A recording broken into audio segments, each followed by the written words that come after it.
D-Mace, Finnegan, and Donick, 102.5, 106.3 The Game. Broadcasting from the Busy Bee Plumbing, Heating, and Air Conditioning Game Nashville Studios, home of the $99 yearly Beehive membership, where the buzz is always about great service. And we are presented by Bet365. Whatever the moment, it's never ordinary at Bet365. Derek Mason, Adam Vingan, David Janes here with you. We are live at Hermitage Golf Course for the 4th annual 615 Open Charity Golf Tournament, benefiting Folds of Honor, and presented by Gary Force Acura and Atmos Energy. Willie Donick expected to join us later in the program. I feel like I'm talking a bit too loudly. I feel like I need to do the show in hushed tones, like I'm Jim Nance at the Masters. Well, I mean, there's nobody out D-Mace, Fingan, and Donick, 102.5, 106.3 The Game. I don't think I could do a whole show like that. I'm with Big Joe on this, man. Why can't we just talk the way we normally talk on golf courses? I really don't understand that. They should get used to. It may make their game better, that distractions are a part of it. I mean, I don't want you to yell obscenities and stuff like that, but a good old heckling, on hole 9 when your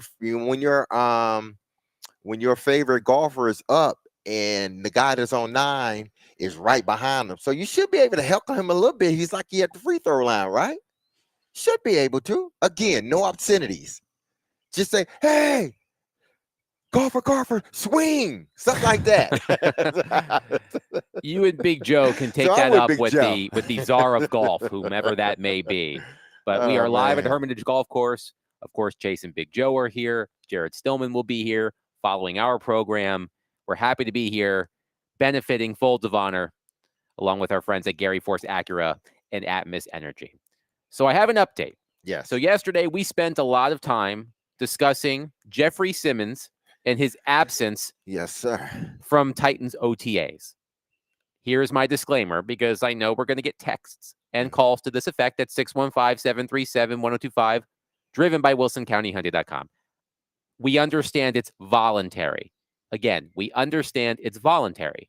But Derek was displeased, to say the least, that Jeffery Simmons was not on the field for practice. He wasn't the only one, but we talked about Jeffery Simmons specifically. And Derek, you had the caveat. Mm-hmm. You said, if he's in the building, he needs to be on the field, but at least he's in the building. Exactly. Well, according to Paul Kaharski, he was not in the building.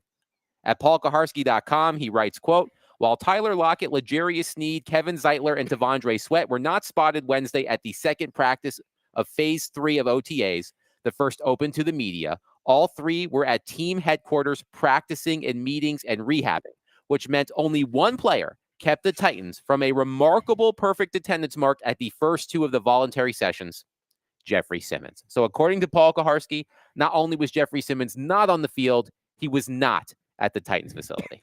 Yeah, and again, the reason, and for those that say, well, it's voluntary, and that's not the part that I'm arguing about or that I'm concerned about in this situation. I'm not concerned about the voluntary, because I know that's sort of a way for people to say, well, he doesn't have to be here, this and that.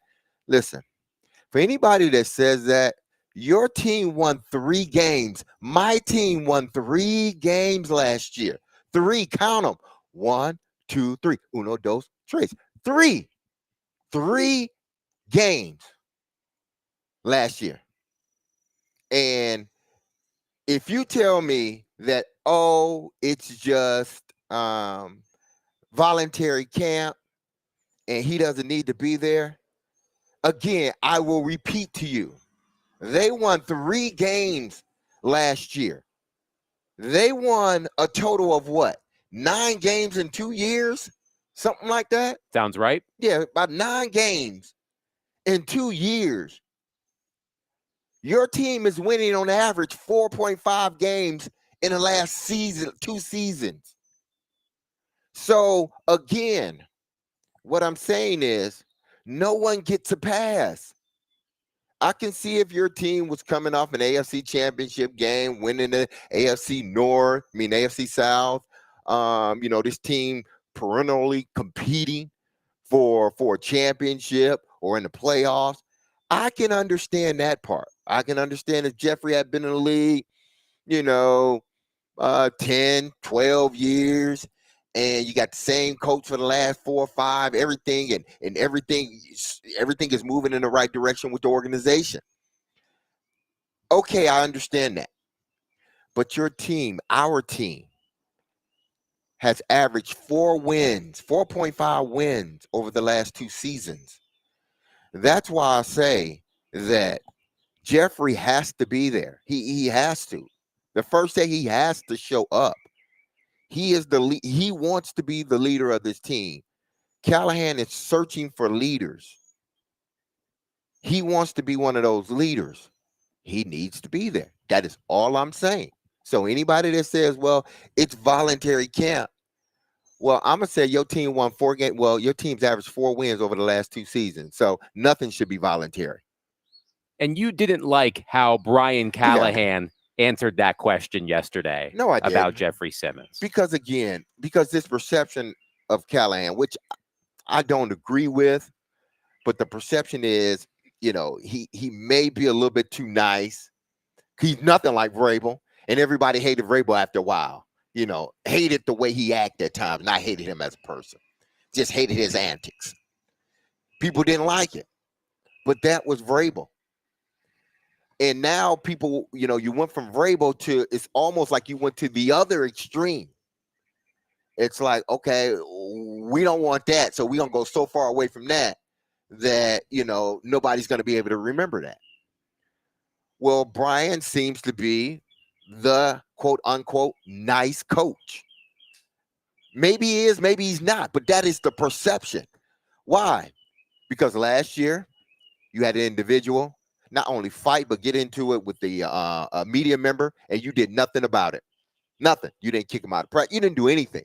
And I'm not asking you to suspend a guy. That's not what I'm saying. But when you fight from my experience, we don't care who you are. If you fight, you are out. Ask Albert Hainsworth, the number 1, our first round pick. Ask him. He was fighting. He got kicked out of practice. Because those are things you just don't allow. Because things like that spill over into the game. You would have never, I don't think I ever had or ever seen a leader go at a media guy the way Jeffrey did. And those are things that when that is happening, when you're winning 4.5 games over the last 2 seasons, guys like Jeffrey needs to be there. I'm not saying Jeffrey's a bad person. I'm not saying he's a bad player, because he's a hell of a player. But like Brian Callahan said, and I'm just going to go with this. Enough leading by example. I am going to buy into that right now because it sort of fits my narrative. And yes. But if I recall correctly, you disagreed with that the other day. Yes, I did. I disagree with it. And I still do. The core of me disagree with it. Mm-hmm. But in this situation, it could, because they're all buying into it. I heard Snead, I heard Pollard, I heard Denard Wilson yesterday talk about this. They all are buying into this. I may not agree with it, but I'm going to go with it. I'm not going to sit here and say, I'm not going to bitch and moan over it too long. Just going to leave it right there. But since they are going by that premise, and those are their pillars now, one of the pillars, then Jeffrey needs to be there. Don't just do what you're supposed to do. Do more. Bring guys with you. Who did you bring with you yesterday, Jeffrey? Oh, you were not there yesterday, so you couldn't bring anyone with you. And again, I don't think Jeffrey's a bad person or a bad player. I'm just saying in this situation when they're searching for leaders, he's at the front of everybody's list. Well, if you're at the front of everybody's list, then you got to do some of those uncomfortable things. Those things that maybe those guys can do, but you can't because you are one of the leaders or you want to be the leader. As you pointed out yesterday, the Baltimore Ravens had OTAs, and guess who was there? Derrick Henry was there. Mm-hmm. DeAndre Hopkins was there. Mm-hmm. Lamar Jackson was there. Yes. I want to do you one better because you mentioned the number of wins they've had over the past 2 seasons. You are correct. They have had 9 wins. Remember, how many games in a row did they lose to end the 2022 season? Like 7 in a row. Mm-hmm. So since that losing streak started, They go to Green Bay on Thursday night. Mm-hmm. They beat Green Bay. They come home. They lose to Cincinnati at home. That was November 27th, 2022. Since that date, November 27th, 2022, the Titans have won a grand total of 9 games, the fewest in the NFL since Thanksgiving week 2022. Bottom of the league. The Patriots have won 10 games over that span. The Giants have won 11 games over that span. The Panthers have won 11 games over that span. The Cardinals and the Bears have won 12 games over that span. They are the only team in the NFL since Thanksgiving 2022 with single-digit wins. So you can even go back further than the start of the 2023 season. Since the middle of the 2022 season, they are 9-32. They have lost 32 of their past 41 games. And again, people, our team, because I love this team. I want to see them win. I want to see them do well. I may not agree with everything they do, but I voice my opinions, but I want to see this team do well. Our team is the worst franchise in the National Football League as we speak. Currently, right now. I'm not talking about not 8 ever. years ago, not ever. This ain't, no. I'm not talking about in the next 10 years. Over the past 2.5 seasons. I'm saying right now. Over the past 2.5 seasons, there is not a franchise in the NFL that is worse than the Tennessee Titans from a win-loss perspective. Exactly. So when I say things like that, or what I said yesterday, again, either you can get bitter or you can get better, as my friend Chris says. Shout out Chris Sanders. I'm saying that because our team, Adam just gave you the receipts of it all. 9-32. Our team is 9-32. Since beating Green Bay on Thursday Night Football in mid-November of 2022. And the whole beer gate or alcohol gate. Hashtag the plane from Green Bay. Yes, whatever gate that is, alcohol gate. Ever since alcohol gate, this team has only won 9 games and lost 32 games. So when you see that picture, you see that picture right there. Think of the worst teams in the NFL over that time. The Carolina Panthers, the New England Patriots, the New York Giants. They have all won more games than you over that span. Yeah, so when you see that and you walk past that every day, that reminds you that the minute you walk past that 9-32, there's no leeway. There's no excuses. There's no giving people passes anymore. Because out the door, I got to walk past that 9-32 record. Brian Callahan should put that up on the no, seriously. Brian Callahan should put that up on the wall walking out the building. 9-32 over the last since when?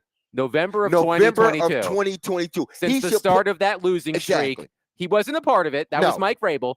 But since the start of that losing streak that led the Titans from being the top of the AFC South to missing the playoffs by losing to Jacksonville at the end of the season. That right there is a reality check. That right there should motivate you to want to come to work every day and dominate. That's why I said, man, Jeffrey, you need to have 9-32, etched in your car. 9-32 etched in your car. You should have that because that will be a reminder every day you get up to get in your car what your mission is. 1, to be the leader of this team, if indeed that does happen. And 2, to make them better than what that 9-32 record says. That should be etched in everybody's locker. 9-32. So you remember as you're walking out, why are we here? This is the reason we're here, because of this 9-32 record. And don't ever forget it. So when I say Jeffrey needed to be here, I know it was voluntary. I get it. I'm not on him because it was voluntary. I am addressing him because he wants to be the leader of this team. He said so. Callahan, they said it last year with Rand, and they said it. 2 years ago with Rand, they said it last year with Callahan. Jeffrey's the leader. Well, if that's the case, man, you got to do those sacrificial things. Again, I'm not saying that you're not sacrificing, But when you're the leader of 52 men and you're one of the faces outside the quarterback, you're probably the face of the franchise, then you got to sacrifice a little bit more. That's all. Greg Roberts on our text line, driven by WilsonCountyHyundai.com, says it's funny to have an annoyed at the Titans D-Mace while having the zenful noise with the birds chirping in the background. It is a nice juxtaposition. Us yelling at Jeffrey Simmons while birds are chirping. Exactly. It's nice because it's not like it gives off. We're not angry. We're just disappointed. We're just You disappointed. never want to hear that from your parents or anybody that you love. I'm not angry. I'm just disappointed. And it's coming out in my voice. Yes. That's why the birds, the chirping is trying to sort of soothe it as it comes out. I think the birds are saying, preach, D-Mace. That's what they're saying if we could translate bird chirping to human talk. 615-737-1025. Your thoughts on Jeffery Simmons, not only not being on the field, but not being at the Titans facility yesterday for the start of OTAs. We are live at Hermitage Golf Course for the 4th annual 615 Open Charity Golf Tournament, benefiting Folds of Honor, and presented by Gary Force Acura and Atmos Energy. I want to tell all of you that you could go to 615open.com and take part in the silent auction. Just skimming through it right now. A lot of great experiences that you can have. I see Incubus performing Morning View in its entirety. I see WWE Friday Night SmackDown live at Bridgestone Arena. Eric Clapton, Keith Urban, Nate Bargatze, college basketball, an autographed hockey stick from Ryan O'Reilly. A lot to bid on at 615open.com. So if you're interested, that's where you go. Of course, benefiting Folds of Honor. But coming up next, we finally hear from Will Levis. And there's a phrase that we often hear in news that is overused, but I do believe it works in this case. We will discuss what Will Levis had to say yesterday coming up next. 615-737-1025. Tune into 94.9 The Fan today as the Nashville Sounds take on Indianapolis. Pregame begins at 5:20 and first pitch is at 5:35. Coverage is also available on the Game Nashville app and at thegamenashville.com. Sounds Baseball on 94.9 The Fan is presented by Twin Peaks and Family Leisure.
This week's Nashville's best deal is 312 Pizza Company in Germantown. 312 Pizza Company serves the best pizza in town as well as Chicago-style eats like Chicago dogs, Italian beef sandwiches, and more. Head to theGameNashville.com/deals to get half off a $30 gift card to 312 Pizza Company while supplies last. Derek Mason and Adam Vingan here with you live at Hermitage Golf Course for the 4th annual 615 Open Charity Golf Tournament, benefiting Folds of Honor and presented by Gary Force Acura and Atmos Energy.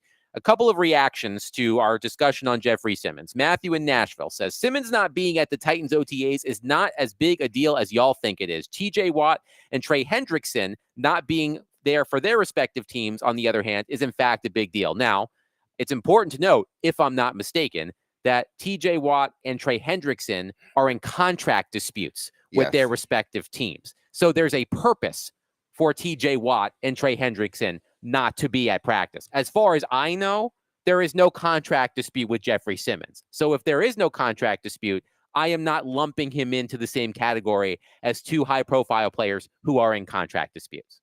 Listen, again, if this is the stance, some Titan fans, and I don't know if this is a Titan fan or not, but if this is I assume he's Matthew in Nashville. Exactly. If this is some of the Titans fans' stance, then okay. I mean, if you're okay with, being mediocre, or not even being mediocre, being bad, if you're okay being a worst franchise over the last 2 seasons, then okay, you can say that, oh, him missing, it's voluntary. Him missing, it doesn't mean anything.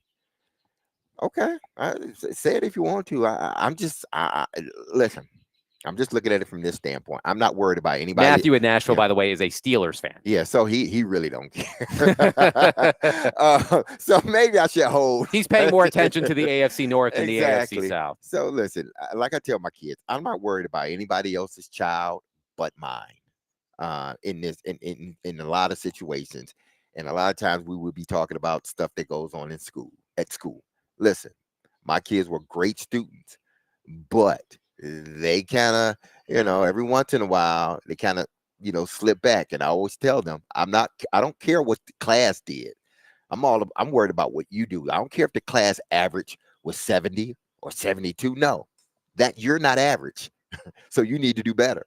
I'm not worried about them. And that's how I feel about the Titans. Let's go to James in Ashland City on our phone line, driven by WilsonCountyHyundai.com. He wants to talk about Jeffery Simmons. James, thank you for calling. Please go ahead. Oh, no, thank you for taking my phone call.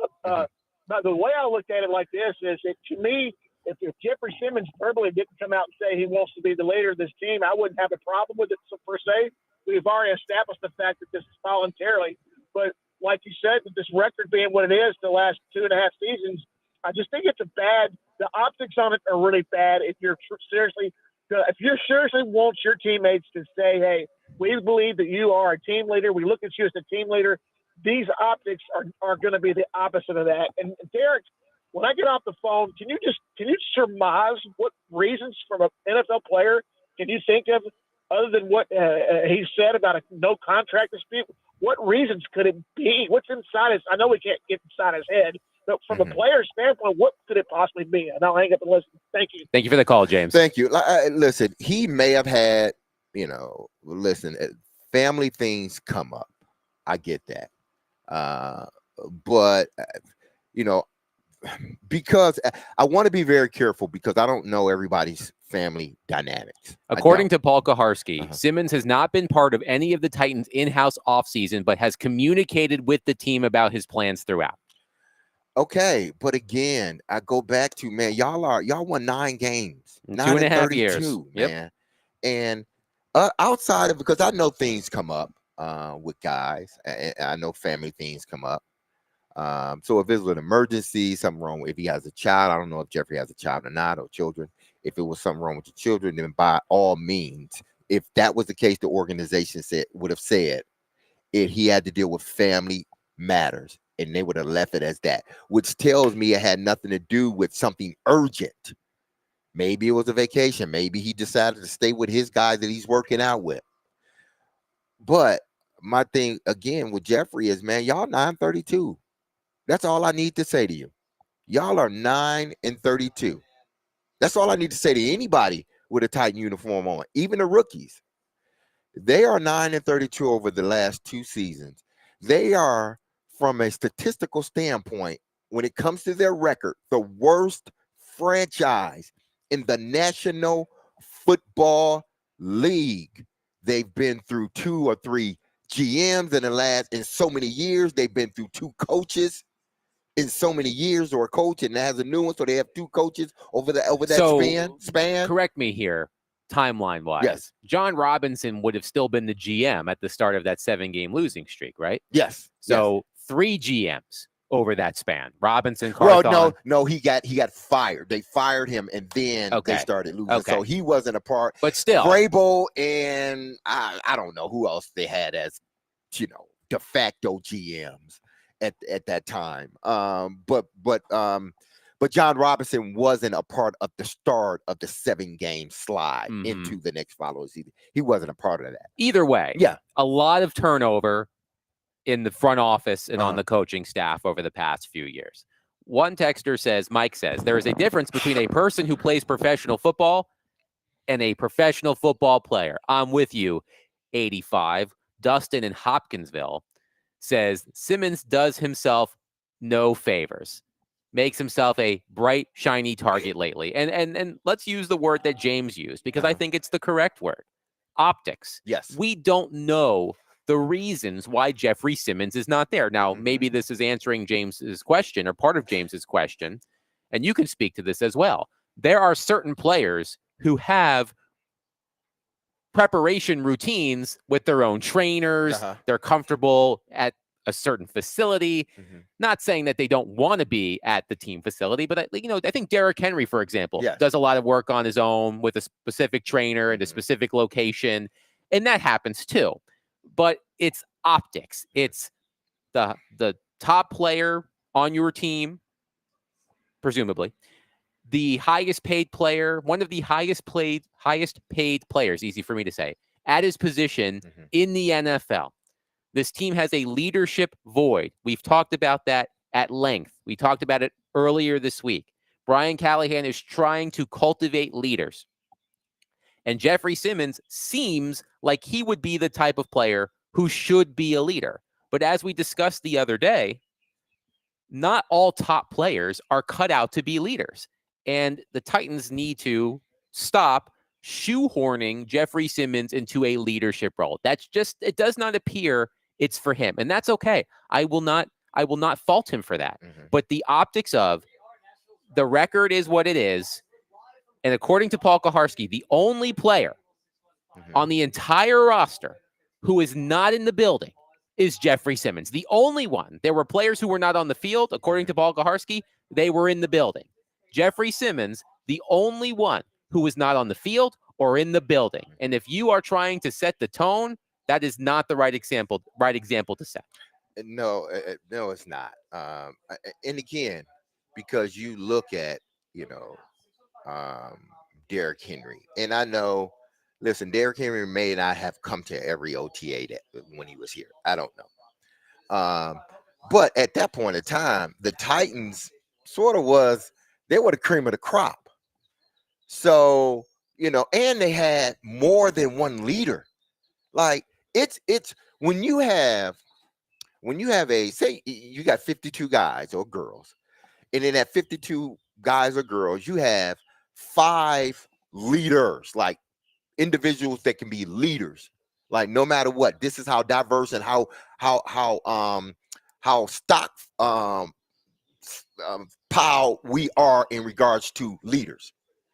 So Adam, if we're both the leaders and then Willie's a leader and Chase a leader, okay, Adam, you don't have to be here today. Okay, we're good. We're good. We got you. We got you. Yeah, because all of us we got you. All right, Mason, we got you. Willie, all right, Chase, all right, we got you. The Titans can't say that. Right. The Titans can't say, Jeff, nah, you good. Go take a right. Go Derrick Henry isn't here anymore. Exactly. Kevin Byard isn't here anymore. So if Byard wasn't here, Derrick Henry was here. If Derrick Henry wasn't here, Jarrell Casey was here. If Jarrell Casey wasn't, you had all these other guys that were here that were considered like true leaders. Callahan is trying to find that guy right now. I'm not saying they don't have him. Don't mix my words up. I'm not saying they don't have him. He's looking for him. And he's telling everybody out loud he's looking for a leader. And when the one guy in the locker room that has sort of welcomed and wanted that leadership role, and it hadn't always worked out, but wanted that leadership role, you ain't here at a critical time. Like this, I don't know if people understand this or not. This, and I've been saying this for 2 seasons. This year is huge because it puts them closer to the day that stadium opens. Mm-hmm. They got a new quarterback. This is her version of Steve McNair and how she can start this franchise over. They tried it with Will Levis last year. I think somebody convinced her that Will Levis was the guy, and she went with it. Come to find out, he wasn't ready. He wasn't the guy. So in her mind, she's like, this is my guy right here. This is my guy. So if this is her guy, and she's telling everybody, and y'all are telling everybody, y'all gushed over Cam. It starts now. And when it starts over the leader, or one of the supposed leader, a guy that wants to be a leader, he needs to be here day one. Day one, you need to be here. And Jeff was it. Again, he's not a bad person. No. But if it had something to do with family issues, like an emergency or something, Callahan would have made sure he said it. Because why? He would have been covering, for his players. But he didn't say that. And that's what I was looking for. So did you just want to stay with your guy and work out? Okay, I get that, Jeff. But I get that if you're winning 10 games a year, 11 games a year, 12 games a year. But when you're winning 4 games a year, 4.5 games over the last 2 seasons, and you are the worst franchise in the National Football League, and this is no diss to that franchise. I'm just basing it upon fact, record. I'm looking at it. I'm not trying to make them any worse than what they are. I'm looking at their record, and the record says that they are the worst franchise in the National Football League right now. Not 3 years ago, right now. And in order to get out of that, guys like Jeffrey has to sacrifice some of that off time. Mm-hmm. You got to sacrifice it, man, because listen, you want to be y'all. I feel y'all got enough players to be better than 9-32.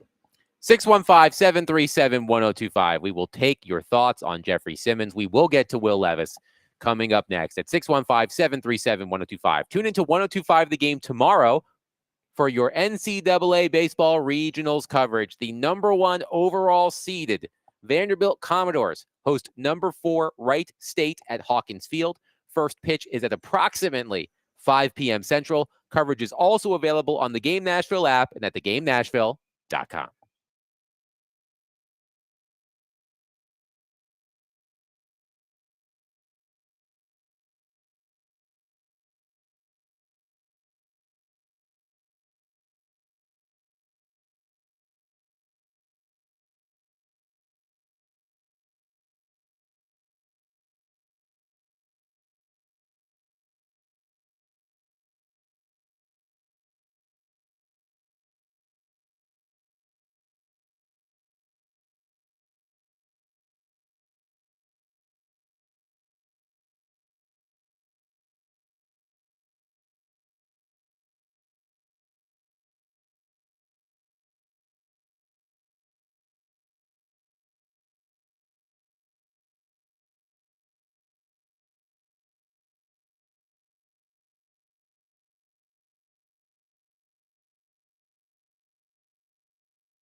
D. Mace, Vingan, and Donick, 1025, 1063 The Game. Derek Mason, Adam Vingan live at Hermitage Golf Course for the 4th annual 615 Open Charity Golf Tournament, benefiting Folds of Honor and presented by Gary Force Acura and Atmos Energy. You can participate in our silent auction by visiting 615open.com. Okay. So there is a term that's often used in news coverage, Derek Mason, Yes. that I find to be overused. Okay. And that's breaking his silence. Derek Mason breaks his silence about whatever you're breaking your silence about. I think it's overused. But in this case, I think it works. We heard from Will Levis yesterday. Will Levis had not spoken about the direction of the Tennessee Titans, the drafting of Cam Ward, since the end of last season. So I do think breaking his silence is apt in this situation because everybody wanted to know what Will Levis thought about the fact that the Titans are replacing him. So here was Will Levis after practice yesterday discussing his situation. The biggest thing for you right now is just being a pro. I mean, is this a good lesson for you and just how being a pro is in this league? They have to show up regardless of what the circumstances are. Yeah. I mean, I think anyone who's ever been in my situation can agree that it sucks. So just trying to do everything I can to not let it affect me and just, being just the same dude every day in the building and being here for the guys whoever I can and just trying to get better every day. If your backup, Will, you've got the mindset to downshift into what that requires?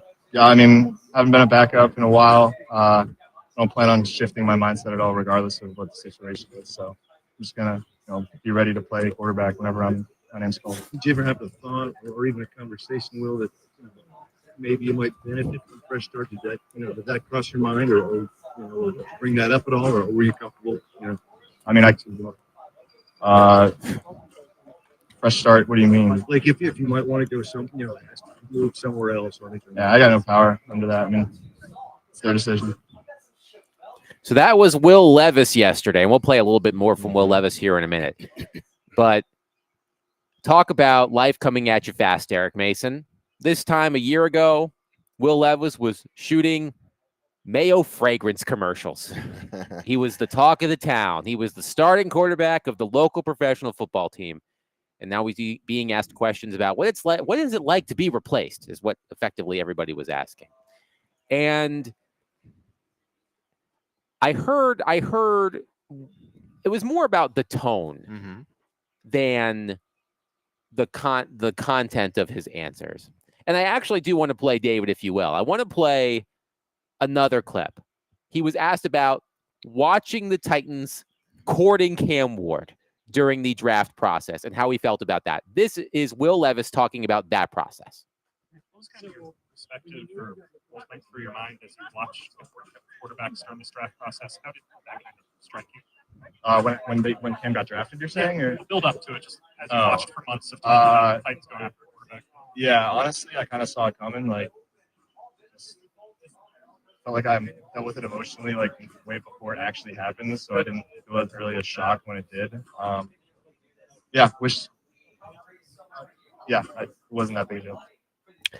That last part there, that caught me. Yeah, I wish. Long pause. And then he said, whatever he said. Like, he is clearly biting his tongue.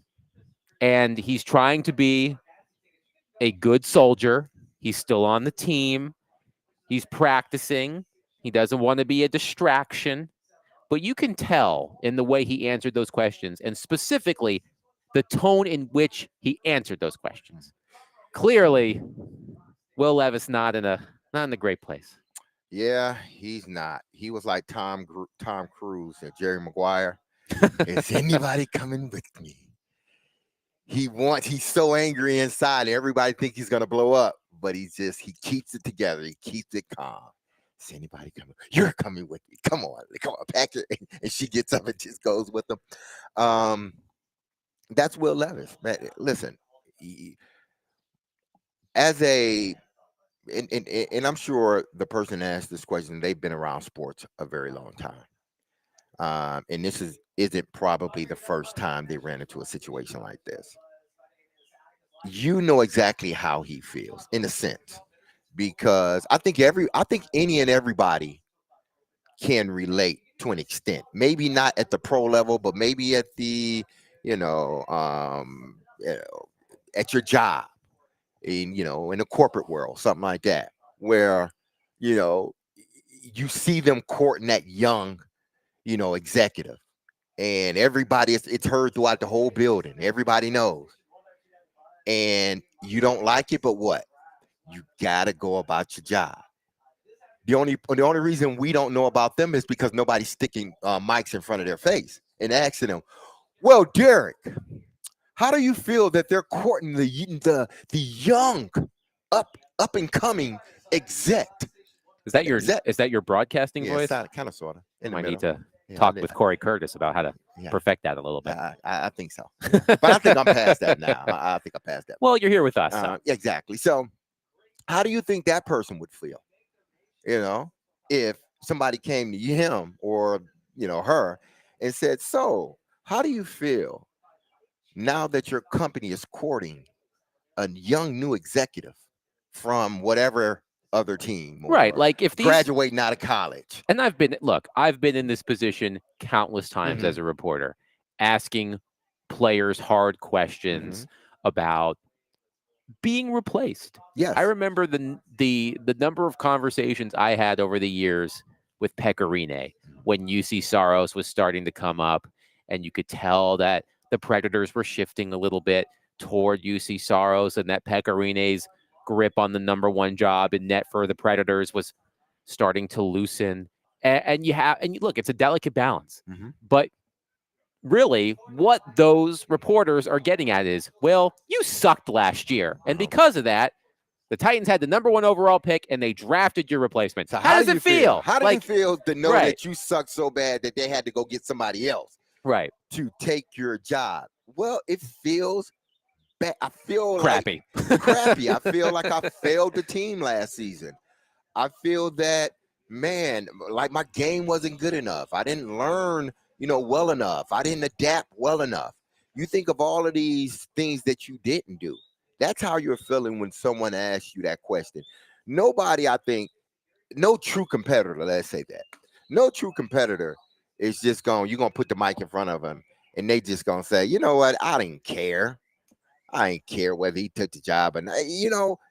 They're not going to do that. Anybody worth their salt, you're going to sense the sort of disappointment in their voice, even if they answer the question like, "Hey, listen, yeah, I understand, and Cam's a good guy. Seems to be a good kid. He's learning. He and I are going back and forth with a few things in the meeting room. I'm teaching him some things." He may say all those good things, but you can hear it in his voice. It comes out in his voice, and just listen to that whole thing. Like he wanted to say, "I'm disappointed that they did that. That I deserve another opportunity. The opportunity I had wasn't ideal." That's what he wanted to say, but he couldn't say that. Why? Because now if he says that, everybody's making that a big. He's not a team player. Yada yada. All of this stuff. He knows he can't do that. It was about the tone. He can, but It was about the tone. Like he answered the questions the right way.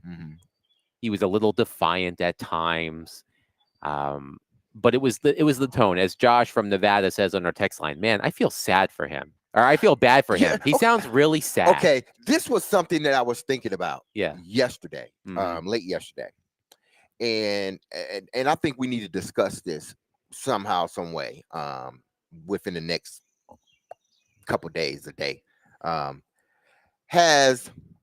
Because hearing that, has the sentiment changed with Will Levis in regards to this? Because last year, everybody, he can't do right. Look at this, look at that, yada, yada. And now there's been this sort of. You're asking if people are starting to feel sorry for Will Levis. Because I even hear it nationally. Well, his offensive line wasn't good. They didn't put him in a good position. This and that. Now I'm starting to hear the sympathy side of it. Right. And maybe this is our society. Like, we hate somebody, but then when somebody else comes in and we see how it affects the person that they came in from, now all of a sudden it's, man, I do feel bad for that person. I think that's where some people are getting with Will Levis. Now it's the, oh, I feel sorry for Will Levis now.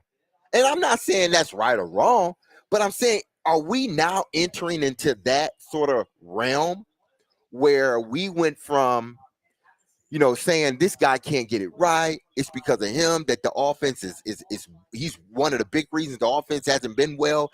You know, right? I mean, Callahan says don't do this, and he ends up doing it the very next opportunity he gets out on the field.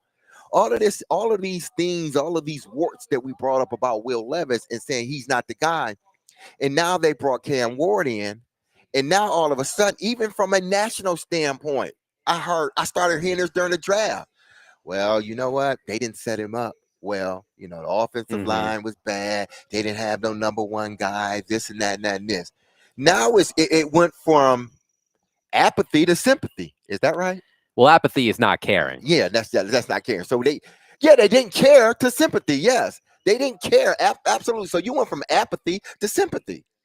How about antipathy, which There is we a go. deep-seated feeling of dislike? There we go. So they went from antipathy to sympathy. Exactly. With Will Levis. And it's a good question. And we can continue that on the other side. 615-737-1025. We've heard from Will Levis. He's broken his silence. I do think it is appropriate to say that because it's been months since we heard from Will Levis, and a lot has changed since the last time we heard from Will Levis. So your thoughts on that. But there is another question about Will Levis that I do want to get to. 615-737-1025. A reminder that we are out here at the Hermitage Golf Course for the 4th annual 615 Open Charity Golf Tournament, benefiting Folds of Honor and presented by Gary Force Acura and Atmos Energy. The PFL World Championship semifinals are Thursday, June 12th at Municipal Auditorium downtown, and you can be there. Text in the keyword MATCH, M-A-T-C-H, to 615-737-1025 now to be entered to win a pair of VIP ringside tickets. Visit PFLMMA.com/schedule for more details.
D-Mace, Fingan, and Donick, 102.5, 106.3 The Game. Broadcasting from the Busy Bee Plumbing, Heating, and Air Conditioning Game Nashville studios, home of the $99 yearly Beehive membership, where the buzz is always about great service. And we are presented by Bet365. Whatever the moment, it's never ordinary at Bet365. Derek Mason, Adam Vingan here with you. Willie Donick expected to join us soon. Live at Hermitage Golf Course for the 4th annual 615 Open Charity Golf Tournament, benefiting Folds of Honor, and presented by Gary Force Acura and Atmos Energy. A reminder that you can visit 615open.com to take part in our silent auction benefiting Folds of Honor. So in the previous segment, we were talking about Will Levis. He broke his silence. Again, I think that's an appropriate description since we hadn't heard from Will Levis in months, and he sounds like he's sad. And I get it. His life has flashed before his eyes. His quarterback life, I should say, has flashed before his eyes. But here's the question that I have. Hearing Will Levis answer the questions in such a manner, and what could be over the course of the season. Should we be concerned that Will Levis will become a distraction? Now, I'm not saying that Will Levis is going to do anything to become a distraction. I don't expect him to, toss Hellman's mayonnaise off the roof of a honky-tonk and cause a big ruckus or anything like that. But just his presence, especially as the Titans are bringing in Cam Ward. And if Cam Ward struggles, there's Will Levis, right? I'm wondering if, especially after hearing him, and historically, and this is also, I feel like this is anecdotally because I haven't done the research. When a starting quarterback gets replaced, he often doesn't stick around. He goes somewhere else. And I have said previously that I predict that Will Levis will be traded by the end of training camp, maybe in a Malik Willis style trade in late August, early September. But I'm wondering, Derek, if you think that not only if it would be best for Will Levis, if it would be best for the Titans to avoid any potential distraction and just give him that fresh start. Now, he was asked about that. I'm trying to think of the right word here. He didn't buy into it. Right. He danced around it. He didn't directly answer it. He didn't buy into the idea of having a fresh start. He wants to be here and all that, or at least that's what he said. But I'm wondering if you think it would be best, not just for Will Levis, but for the Titans and for Cam Ward, for Will Levis to move on somewhere else. Yeah, I mean, I think he said he has no control over that. Which is true. Well, you do have control over it, somewhat. Or you had control over it. Now it's in the hands of the Titans. So whether, he's here or not, if you're in my opinion, I don't think it would be, good moving forward if Will Levis is on this team with Cam Ward. Again, it's not because I think Will Levis is some bad teammate, because I don't think he is. I think he's a competitor. I think he's upset, and he has I understand that. I think he's upset, disappointed, one at himself, but then two that he's in this situation. So I get all of that. But I'm sure when Cam Ward, when discussions started to sort of, form about drafting Cam Ward, and as they started to heat up more and more, I just gotta believe that he and his representative had a talk. They had to have had a talk. And in their talk, they probably discussed several ways we can sort of approach this. We can approach this by, okay, let's just wait and see what they do, and then kind of go from there, or let's start talking now, or let's just, not say anything. Let's just go about our business and let the Titans determine it. But to me, I think Will needs to go somewhere else. I think he would have had that conversation with his agent about which road should we take. And it seems like they've taken the road of, hey, let's not say too much. If the questions are asked, let's try to keep it, team centric. You can sort of, they'll see it in your emotions, but for the most part, let's just tame this thing down. And hopefully behind the scenes, his representative is constantly working and talking with other GMs and seeing what their quarterback situations are.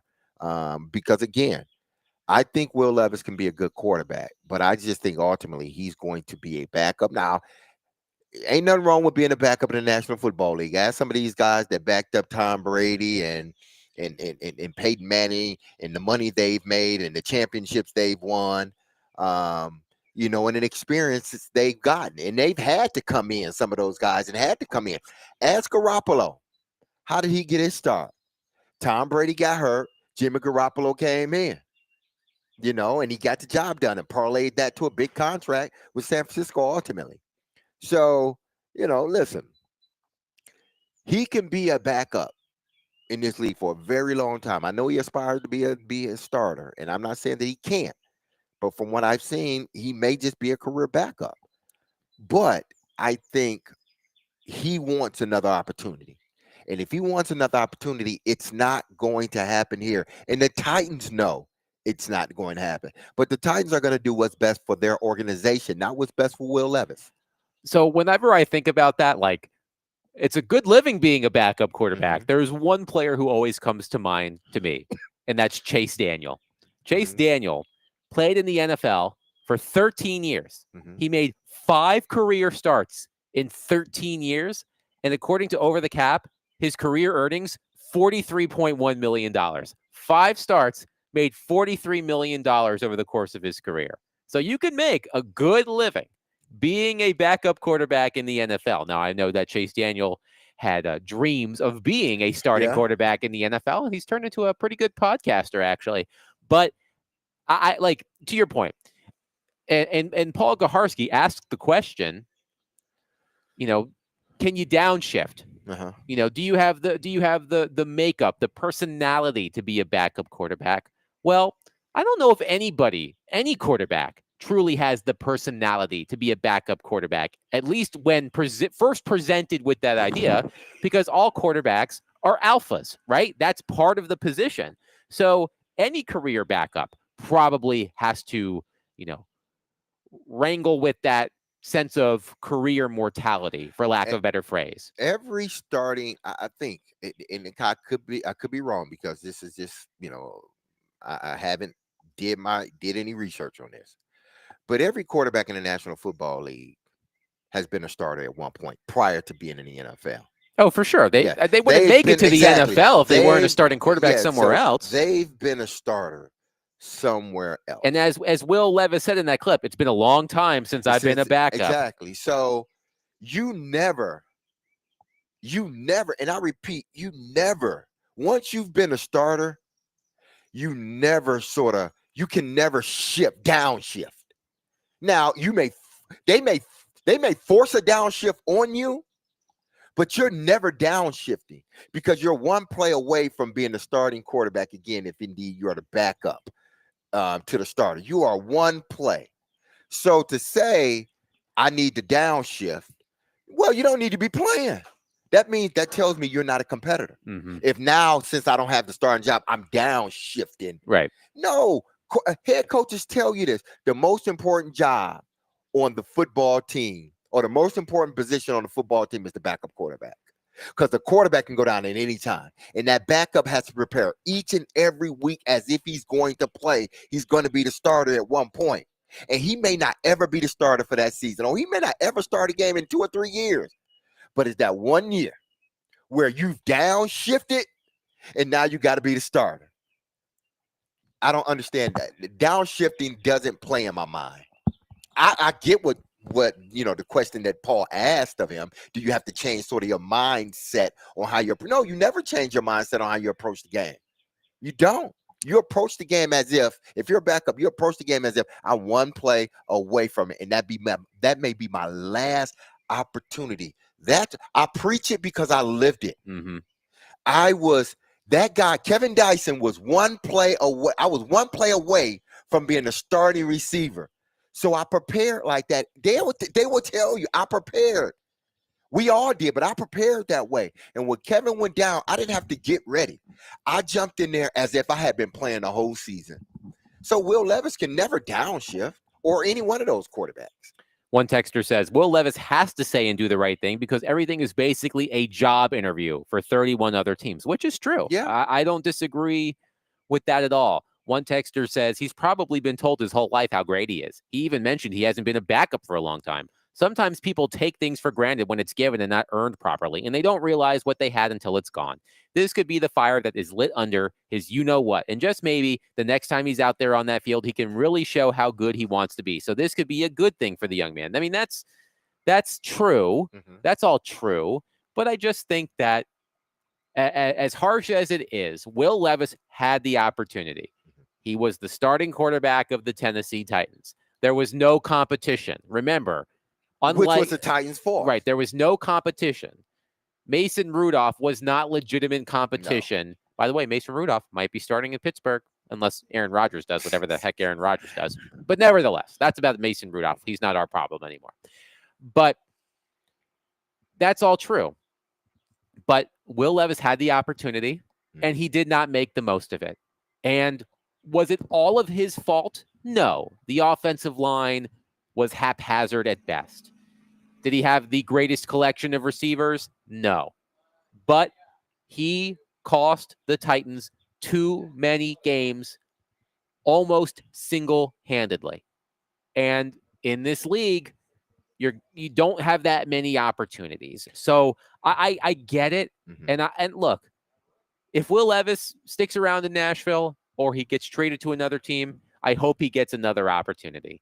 But, there were external forces that led to his struggles, but a lot of them had to do with what he did with the football. But I do want to ask you another question, Derek. So Paul Kaharski, again, played devil's advocate. Mm-hmm. He writes this: I'm running against the vast majority, it feels like, and thinking that Levis is the team's second best quarterback and that barring him becoming an issue, a thin team would be wise to keep its best talent behind Cam Ward. Shipping out Malik Willis last year backfired when he came back as the Packers' backup and beat the Titans at Nissan Stadium. Yes, Levis turned the ball over in some ridiculous ways last year, but as Ward stands to benefit from an improved offensive line and a better pool of receivers, so would Levis. And this concept that Brandon Allen, who worked with Brian Callahan in Cincinnati, is some sort of safety blanket because he knows the system is nonsense. And this concept that Brandon Allen, who worked with Brian Callahan in Cincinnati, is some sort of safety blanket because he knows the system is nonsense to me. Levis also knows the system. Sure, tradition says have a safe number two who can manage and not lose a game while you lean on the run game and defense. So Paul's point is, as I forgot some punctuation in reading that, Paul's point is that Will Levis is the second best option at quarterback as opposed to Brandon Allen and Tim Boyle. And as Paul writes, although Brandon Allen has familiarity with Brian Callahan, Will Levis has started more games in the NFL than Allen and Boyle combined. They've been in the league longer than he has, but they've started more games. That Levis has started more games. So I get that if Cam Ward goes down, would you rather have the ball in Will Levis's hands, or would you rather have it in Brandon Allen's hands? Well, Paul, the Titans are telling you they don't think he is the second best quarterback. And I know Paul's playing devil advocate here, but in response to the devil that's being an advocate on this side, the Titans are telling you, my man Willie, the Titans are Willie telling Donick you, is in the house. Exactly. We'll get him set up. The Titans are telling you they don't believe he's truly, clear cut the second best quarterback on his team. They brought in competition. Listen, this is why I said what I said right before the break. What is the word that you use? I use apathy. What did you say? Antipathy. Say it again. Willie, do you know that word? Antipathy? Man. Antipathy. You're going to hit me with that the first thing I'm on the air with? No, it's good. I like it. So did we go from that to sympathy? Right. It seems like that's where the devil advocate is. Now we can write a song that has those two lyrics in it, and we're going to have something good. Now, that's where the devil advocate sits. Now we have sympathy for Will Levis and saying, well, he's the second best quarterback. He didn't have this. Well, you know what Will Levis didn't have and didn't do? He didn't take care of the things that he had control over. That's what we say in the football world. Take care of the things that you have control over and let the rest take care of itself. But first, you got to take care of what you can control. And Will Levis didn't take care of what he could control. He just didn't. Tyree from Antioch says, I truly believe Levis would have had a longer leash had he not literally lost games all on himself. As a quarterback, you cannot be the reason for losing games at all. You can mess up, but games can't be lost solely on the quarterback. And that's why I go to, he didn't take care of the things that he had control over. One texter says it's hilarious. It's going to be hilarious if Levis goes to Pittsburgh and beats out Mason Rudolph for the starting quarterback position. Let's bring in our friend Willie Donick here. Willie, we were talking about how we heard from Will Levis yesterday. He broke his silence, which I think is overused, but appropriate in this case because it's been months since we heard from Will Levis. And he put on a brave face, but you could tell he's disappointed. And the question that I have for you, and we're going to talk to Tim Hasselbeck about this in just a moment, is, can they coexist? I'm not concerned that Will Levis is going to be a distraction in the locker room. He's going to be a distraction to Cam Ward. I'm just wondering if his presence alone might ultimately be a distraction and if the Titans would be best served to move away from him. I think we've all, in a perfect world, been leaning that way from the start of this. And I don't think anything he's going to say or not say will change my thinking on it. I've tried to say to myself, could it work? Like if they can't find anything else to do and they just don't want to cut him on the street when they think, he's worth something. Let's just not.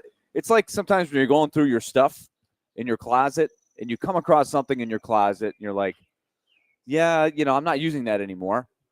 Do I throw it away? Well, it's still, it's in one piece. There's not big holes in it. It's not much wear and tear. Let's just keep it around and it stays in your closet for a while. Like there comes a point where you bring in other stuff, other things going on, and you got to just discard it or trade it or give it away, something. I just don't think that they're at that point right now and they're willing to go at least this far. I think it'll get to another level at the regular training camp.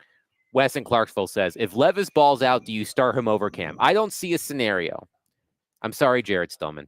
I don't see a scenario in which Cam Ward does not start week one. It's just not going to happen. But what if Cam Ward is just not ready? If he just you can talk yourself into somebody being ready or not ready, depending on where you set the bar. What do you think? What if you're just not ready? Will Levis, you just don't want to put him out there yet. They're not going to give Will Levis a chance to ball out. They're not. That's kind of goes with the first part. Right? That's why they don't really want him in the closet. Exactly. They're not going to give him an opportunity to ball out.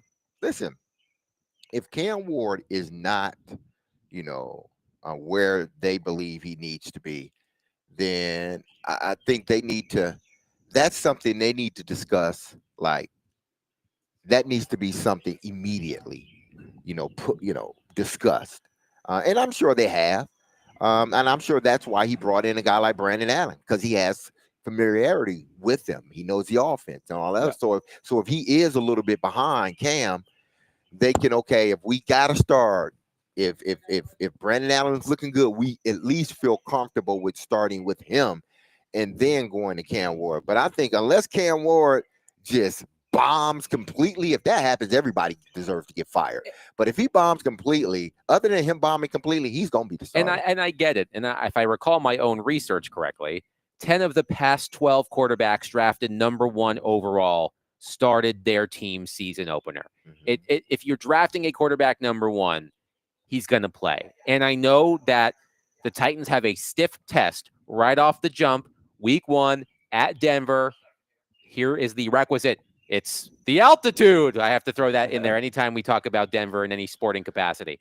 They have a great defense, led the NFL in sacks last season, have the defensive player of the year in the secondary. It's a tough matchup. And I understand if some Titans fans are worried about throwing Cam Ward to the Wolves, or I guess the Broncos, throwing him to the Broncos from week 1. But I agree with Derek. Like, I think the Titans are going to, they're not going to put Will Levis in a position to ball out. Would it be any less pleasant in a herd of Broncos as opposed to like throwing them to the Wolves? Like if you're getting stampeded. Yeah, I don't want to be belong to the Stampeded and just Broncos like either. trampled by Broncos as opposed Right, to Yeah. it's the torn scene apart from by Lion. It's the wolves. scene from Lion King Exactly, where yeah. Mufasa dies Ooh. and gets trampled by wildebeest. Like Yeah. that's I would say it'd be pretty similar. That's you pretty don't tough. want that. That's Yeah. tough. You don't want that. I get it, but Maybe not as.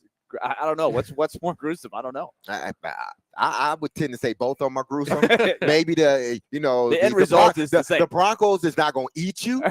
The Wolves may eat Yeah, you. yeah. You know? They're the looking for a meal. stampede might be over quicker. Yeah. You think so? The Yeah, Wolves will maybe, keep maybe. the Wolves will keep nagging at you. Yeah, You may still be alive, and they still pulling nibbling. at you. They're nibbling. Yeah, see, This feels like this. Would you rather fight a yeah. horse-sized duck? There are kids books. for No, this. but Yes. but here's the thing with when we talk about Cam Ward and Will Levis, and that first game, that's going to be the most important game in this season for two individuals. For Brian Callahan, for one, because Brian Callahan has to design a game plan that is not going to put as much pressure on his quarterback going against the number one of the best defenses. And the good news is he has all summer to plan for it. Exactly. And Denard Wilson. Why? Because you want to take the pressure off that quarterback. He shouldn't have to score 25 points to win this game. It should. If it's going to be a loss, it needs to be 17-20 or 17-14, something like that. But not something where Brian Callahan has to rethink his game plan, and now he got to throw the ball 40 times. I think if you're in a situation like that, don't even throw the ball. Just continue to run the football. 615-737-1025. We will bring our quarterback, Tim Hasselbeck, into this conversation coming up next. Tim Hasselbeck, ESPN NFL analyst, will join us. 615-737-1025. We are live at Hermitage Golf Course for the 4th annual 615 Open Charity Golf Tournament, benefiting Folds of Honor, and presented by Gary Force Acura and Atmos Energy. Willie Donick, Derek Mason, Adam Vingan, 1025-1063, The Game.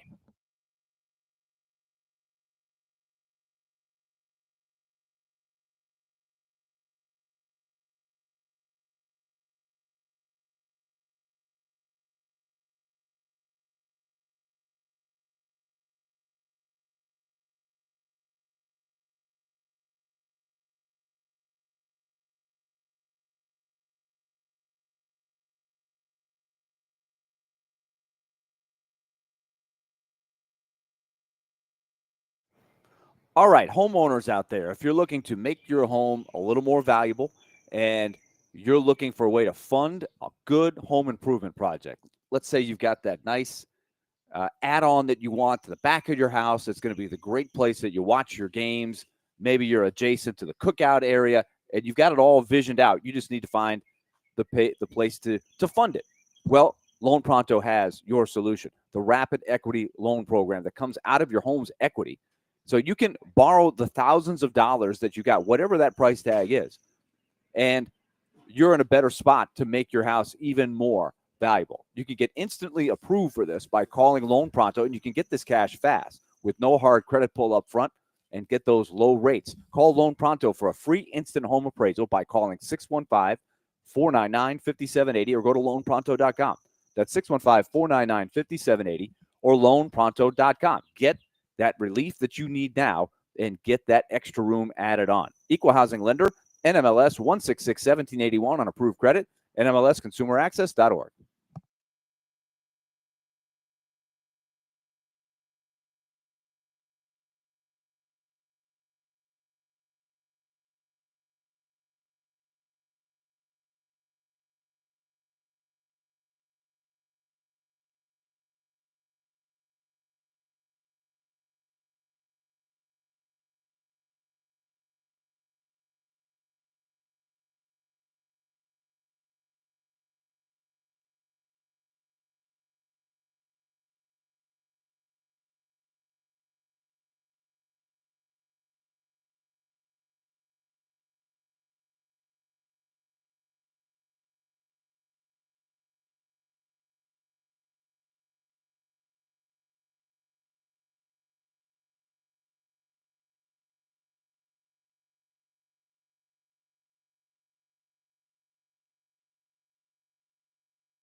Hey, Spin and Donick, 1025, 1063 The Game. Willie Donick, Derek Mason, Adam Vingan joined on our phone line, driven by WilsonCountyHyundai.com, by the Renaissance Man. He's a former NFL quarterback. He's a current ESPN NFL analyst. He's the head coach of the Ensworth Tigers. It's Tim Hasselbeck. Hello, Tim.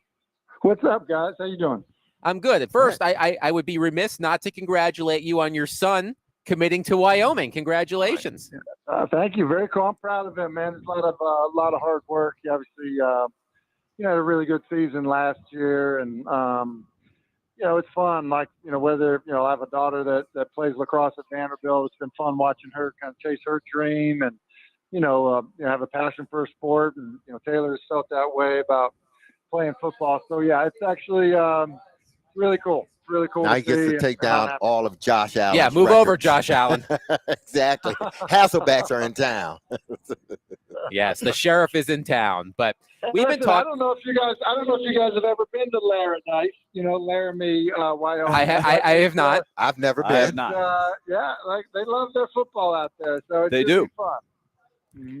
So we are discussing Will Levis because we heard Will Levis address reporters yesterday for the first time since all of the changes happened in the offseason with the drafting of Cam Ward, of course. And Tim, anecdotally, it feels like when a starting quarterback gets replaced, he almost always goes somewhere else. So I'm wondering how the Titans can, I'm trying to think of the best way to say this. I'm not saying that Will Levis and Cam Ward are going to butt heads, but they do have to coexist. And I'm wondering how the Titans go about doing that if Will Levis is indeed on this roster. Yeah, I think I don't know that there's much the team can do. I think it really just ends up being a, kind of a personal decision of like, hey, who do you want to be? What kind of teammate do you want to be?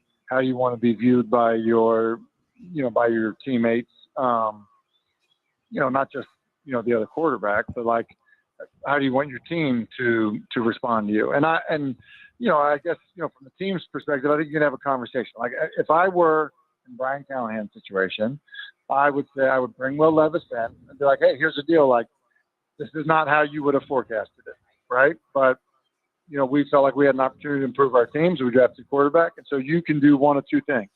You can, be combative and dismissive and disruptive about it, and you'll get viewed a certain way. Or you can be a guy that's like, hey, look, you're going to be supportive, but you're also going to compete your tail off, and you're going to try to make Cam even better.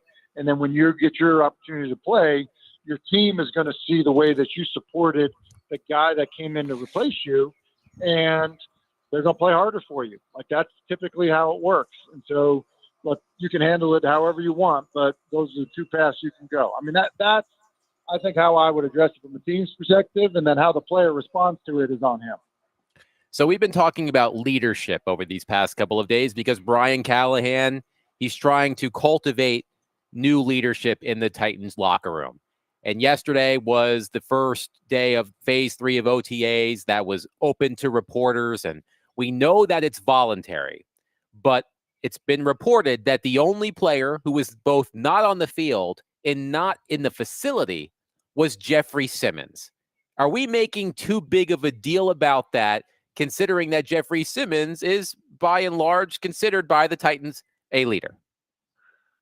You're probably not making too big of a deal of it. I do think that typically locker rooms are more understanding of a guy that's been a really good player for a decent amount of time, which Simmons has been. And then he's maybe got a contract situation he's trying to work through. I usually feel like there's more sympathy in the locker room than typically there is from a fan base. So, like, to give you an example, I was at the Giants. Michael Strahan didn't want to come to training camp. I think it was a contract dispute he was holding out. He was in like his 15th year. Everyone knew he was going to be a Hall of Fame player. No one cared that he wasn't there. I mean, the team really didn't. They were like, honestly, he's probably earned the right to come in when he wants to come in and be upset about his contract. It felt like the fans were more upset about it, or the beat reporters were more upset about it than the locker room was. And I'm not saying I know enough to know like where everyone sits with Jeffery Simmons on it, but I think that he probably would be given more grace by the locker room, than a younger player or a player that maybe hasn't accomplished what he's accomplished.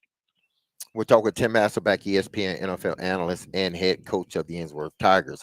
Yes, I understand, but I mean, we can also look at it as, listen, Jeffrey's not Strahan, and this is what I was conveying to our listeners. Like, listen, I can see, and again, when I say it, Tim, it's not like I'm saying Jeff's a bad player or a bad person. I'm just saying, if he had put in 10, 15, 12 years high level play and this team was winning, then yeah, you're right, man. If he wants to sit out the first day of camp, man, voluntary camp, okay, he's earned that right. We got other guys that can lead.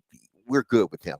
But when you've only won 9 games out of 40, in the last 2.5 years, and your team is in dire need of a leader, and they've tried to put you on this pedestal the last 2 years, I think that's when you do need to say, hey, listen, I need to be there on the first day. And I think that's something that I think people within the organization needs to reiterate to a guy like Jeffery Simmons. Like, listen, we are at a fragile point now with our organization. We're looking for leaders.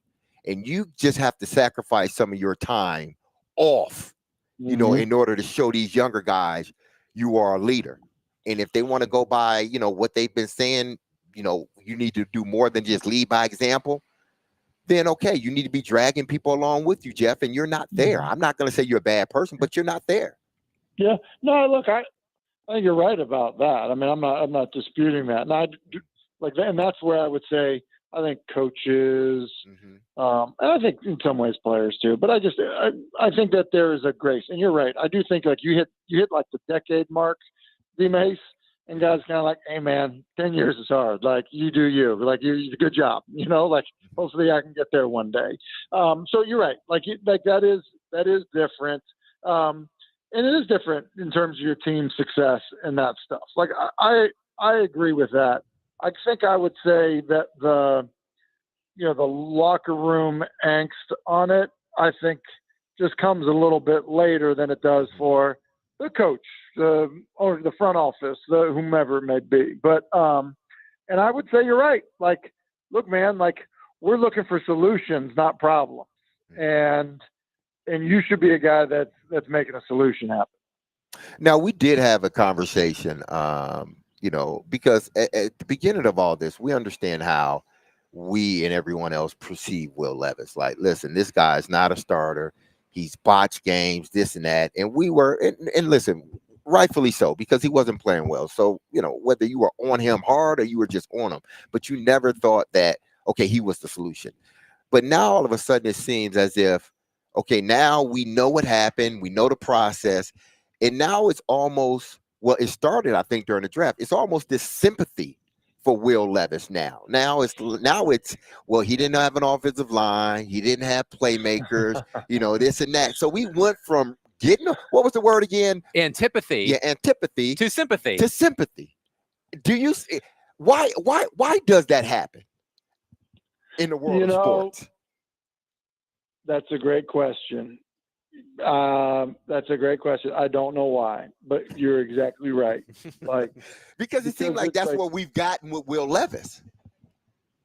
Yeah, and I think like the Giants got there on Daniel Jones, and the Patriots, I think, were there at one point with Mac Jones, and I think I think it definitely happens to guys. It's like, well, was it really his fault? Like, and maybe it's because, in the moment, we definitely are too critical of quarterbacks or give them too much credit. And so, then all of a sudden you let the dust settle a little bit and you go, okay, well, like he wasn't that bad. Like, yeah, he was bad in that game, but like, man, we were kind of bad all around. Like we couldn't stop anybody. So like, we can't lay it all at his feet. So I think there's some of that. And then look, I think sometimes too, like now with the hope of the new guy, you're trying to protect that guy a little bit too and go, hey, remember how bad it was here? If we pull it out of, if we get pulled out of this mess, this guy's a miracle worker. And get some of that too. Tim Hasselbeck is with us. And Tim, you articulated exactly what the mindset needs to be from both ends of this for Will Levis to sort of give it a try and try to make it work here. I'm just looking through history. I've been racking my brain. I haven't done the research to look that deep. But off the top of my head, I can't think of a whole lot of situations where a guy does what Levis did for 2 years, where he sort of is given the chance to be the quarterback, stays with the same team and settles in as the backup for the next however many years. It just seems like most of the time he's going to get the guy gets a new fresh start somewhere else. Yeah, and I'm trying to kind of rack my brain over it of, like you said, like I don't know where that happened. Like, man, I just was thinking, I'm like, I don't, where the guy was a starter, he settles in. Like, I just think of my brother's situation. He was a starter. Trent Dilfer came in, played better. He was the backup for a little bit, and then Trent got hurt, and so, Matthew had another opportunity. Like, that's different, right? The guy settling in, Kellen Clemens in New York, like, was a second-round pick, was the guy for a little bit, but, like, didn't really settle in as, like, hey, I'm going to be the backup there. So you're right, it typically doesn't happen. I think sometimes because a guy who, has been a starter, oftentimes the league will look at a guy who's played and started games before, and somebody will see something in him and think to give him a chance. I think Mason Rudolph, to an extent, that might be that one happens. there. Yeah. Where, so, I think that, it's typically unlikely. It doesn't often happen. And I think that's more of a case of, as teams look to better their quarterback room, you want to find guys that have played and started games. And you do that by, picking up, somebody else's, temporary starter that didn't work out. Okay, so we've seen Caleb Williams' explanation of the book, and I didn't really mean all this, and I really did want to come to the Bears. Do you think his story is going to fly? I think this. I think quotes and stuff like that, guys mimic, an opinion, but, like, I think you are who you are, right? Mhm. And so I think I don't think you can fake yourself through an entire career or years of being in a certain place and your teammates, not know how you really feel. Like, I don't think you can. And so I don't think that there's going to be anything in a book or, a newspaper quote or anything like that people aren't going to be like, yep, that's in character, out of character. Like we say to our kids sometimes, we'll say, hey, it's like, say there's a kid who, like, does everything right. He's polite, does everything, like, makes good decisions, does his homework, like, all the stuff, right? And we go, hey, if we told you that this guy, whatever, was, whatever, vaping on campus, you know what I mean? Something like that. Would you believe it? They're like, no, you wouldn't believe it. It's like, no, you wouldn't, right? Because it's like, that feels out of character to him, right? Like, I kind of feel like it's a similar thing, right? With Caleb, Okay. where you're like, there are guys that probably read those things and are like, yeah, I believe he was said that. Yeah. Like, that sounds right. And even if if you have so many good attributes going for you, and you find out in retrospect that the guy was vaping on campus, maybe you're more apt to forgive that person because it's outweighed Correct. by the good impression he's made. The good, yeah. So, like, I just think, like, He can overcome it. I think you overcome it. I think because if it's like, no, that's not okay. He put his guard down at one point, was frustrated. Like show me, like, who you are, most of the time. You know what I mean? Like, who have you showed me that you are? What kind of teammate are you? I'm curious sometimes the PR strategy when he goes up and he knows that question's coming. Are you better off just saying, you know what, we did some stuff, my dad and I didn't know what was going on. It was probably a mistake. Can you forgive me, kind of thing, rather than, I didn't really mean all. There's different tactics, right? I'm always curious which tactic the guy takes when he's in a pickle like that. Oh, I think. What is it like? Like, the more you start lying, right? The more you start lying, the dumber it the sounds. worse. You just, now all of a sudden, like the cover up becomes worse than the crime, right? Like, yes. And so it's bad. Like, you're much better off being like, hey, listen, I had no idea what was going on. I'm a young player, a lot of stuff going on. We're hearing different things. One thing I can tell you is, like, I love being a Chicago Bear, right? I hope I spend my entire career being a Chicago Bear. And I love the, McCaskies. I love my teammates. I love playing for this city. And so, like, comments that I made when I really wasn't educated about how awesome it is to be a Chicago Bear, like, I regret those things. Like, boom, just own it. And then show up at every Cubs game you can go to with a Cubs hat. Show up at every Blackhawks Sing "Take Me Out to the Ball Game" at the seventh inning stretch. I'm serious about that. Like, I remember absolutely going up to a Red Sox Mariners game wearing a Mariners hat and was like, dude, like don't do that. Like, don't do that. Don't do that. Like that. Like, that's the easiest way to get them upset with you. Like, I mean, look, Taylor Lewan goes to a Preds game and chugs a beer, and all of a sudden it was like, yeah, he's one of us, man. Like, we like this guy. Oh, man. Mookie Betts, I remember he came to a Predators game, and I honestly don't think Mookie realized they were playing the Bruins. Uh-huh. And then, but Nesson found out that he was there. They wanted to interview. So he had to make, and Mookie, he grew up in Nashville, right? He was a guest of the Predators, so he didn't want to do anything to get the Predators them mad. off, yes. But he was very aware that, hey, I can't be wearing a Predators jersey on Nesson. So that was a tough one for him. Yeah, just the awareness, right? Like, just like you're playing the game a little bit. Hey, I remember we did a segment one time where I forget what it was, but the off season had started for the Titans, and I think Ryan Tannehill was on a boat in Florida, and it was like, oh my gosh, hey, and it was just like, like, it just was the bad timing of the Instagram post. It wasn't, it's like, just be careful.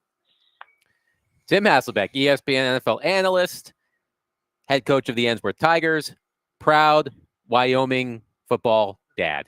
He's going to get some brown and Broncos, gold gear now. We're just talking about Broncos and getting trampled by them. Yep. There you go. Yep. He'll be a cowboy. He can Exactly. he can wrestle some of those Broncos. Exactly. He can lasso them. Great stuff, Tim, as always. Thanks. See you, fellas. Have a good day. Yep. 615-737-1025. A reminder that we are out here at Hermitage Golf Course for the 4th annual 615 Open Charity Golf Tournament, benefiting Folds of Honor and presented by Gary Force Acura and Atmos Energy. 1025 The Game is your racing station. Tune in this weekend for all of the NASCAR races at the Nashville Super Speedway on The Game, presented by Green Trees. Tomorrow, the Rackley Roofing 200 at 7 o'clock. Saturday, the Tennessee Lottery 250 at 6:30, and Sunday, the Cracker Barrel 400 at 6. Coverage is also available on the Game Nashville app and at thegamenashville.com. Green Trees Company is a family-owned cannabis company and dispensary located in Hendersonville and a new location in West Nashville. Also available online at greentreeswithaz company.com.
Chase Fingan and Donick 1025, 1063. The Game. Willie Donick, Derek Mason, Adam Vingan here with you live at Hermitage Golf Course for the 4th annual 615 Open Charity Golf Tournament, benefiting Folds of Honor and presented by Gary Force Acura and Atmos Energy. I want to remind all of you that you can visit 615open.com to take part in the silent auction benefiting Folds of Honor. A lot of really cool experiences available for auction. Seeing Incubus here performing Morning View in its entirety, WWE Friday Night SmackDown, Dude Perfect, Katy Perry, Linkin Park, Eric Clapton, Keith Urban, Nate Bargatze, autographed paraphernalia, a NASCAR weekend experience, a lot to bid on there for a great cause. By the way, the leader so far, $1,400 for Sabrina Carpenter. I mean, I don't blame you if you want to pay that much to see Sabrina Carpenter. Go for it. 615-737-1025. We will be joined next by Elliot Freeman, Sportsnet NHL Insider. One half of the Stanley Cup final is set. I just want to say this, and I'm going to talk to Elliot about it. Hockey is a Sunbelt sport now, baby. That's all I'm going to say. We're going to talk about it with Elliot Freeman. Coming up next, Willie Donick, Derek Mason, Adam Vingan, 1025, 1063, The Game.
Fingan and Donick, 102.5, 106.3 The Game.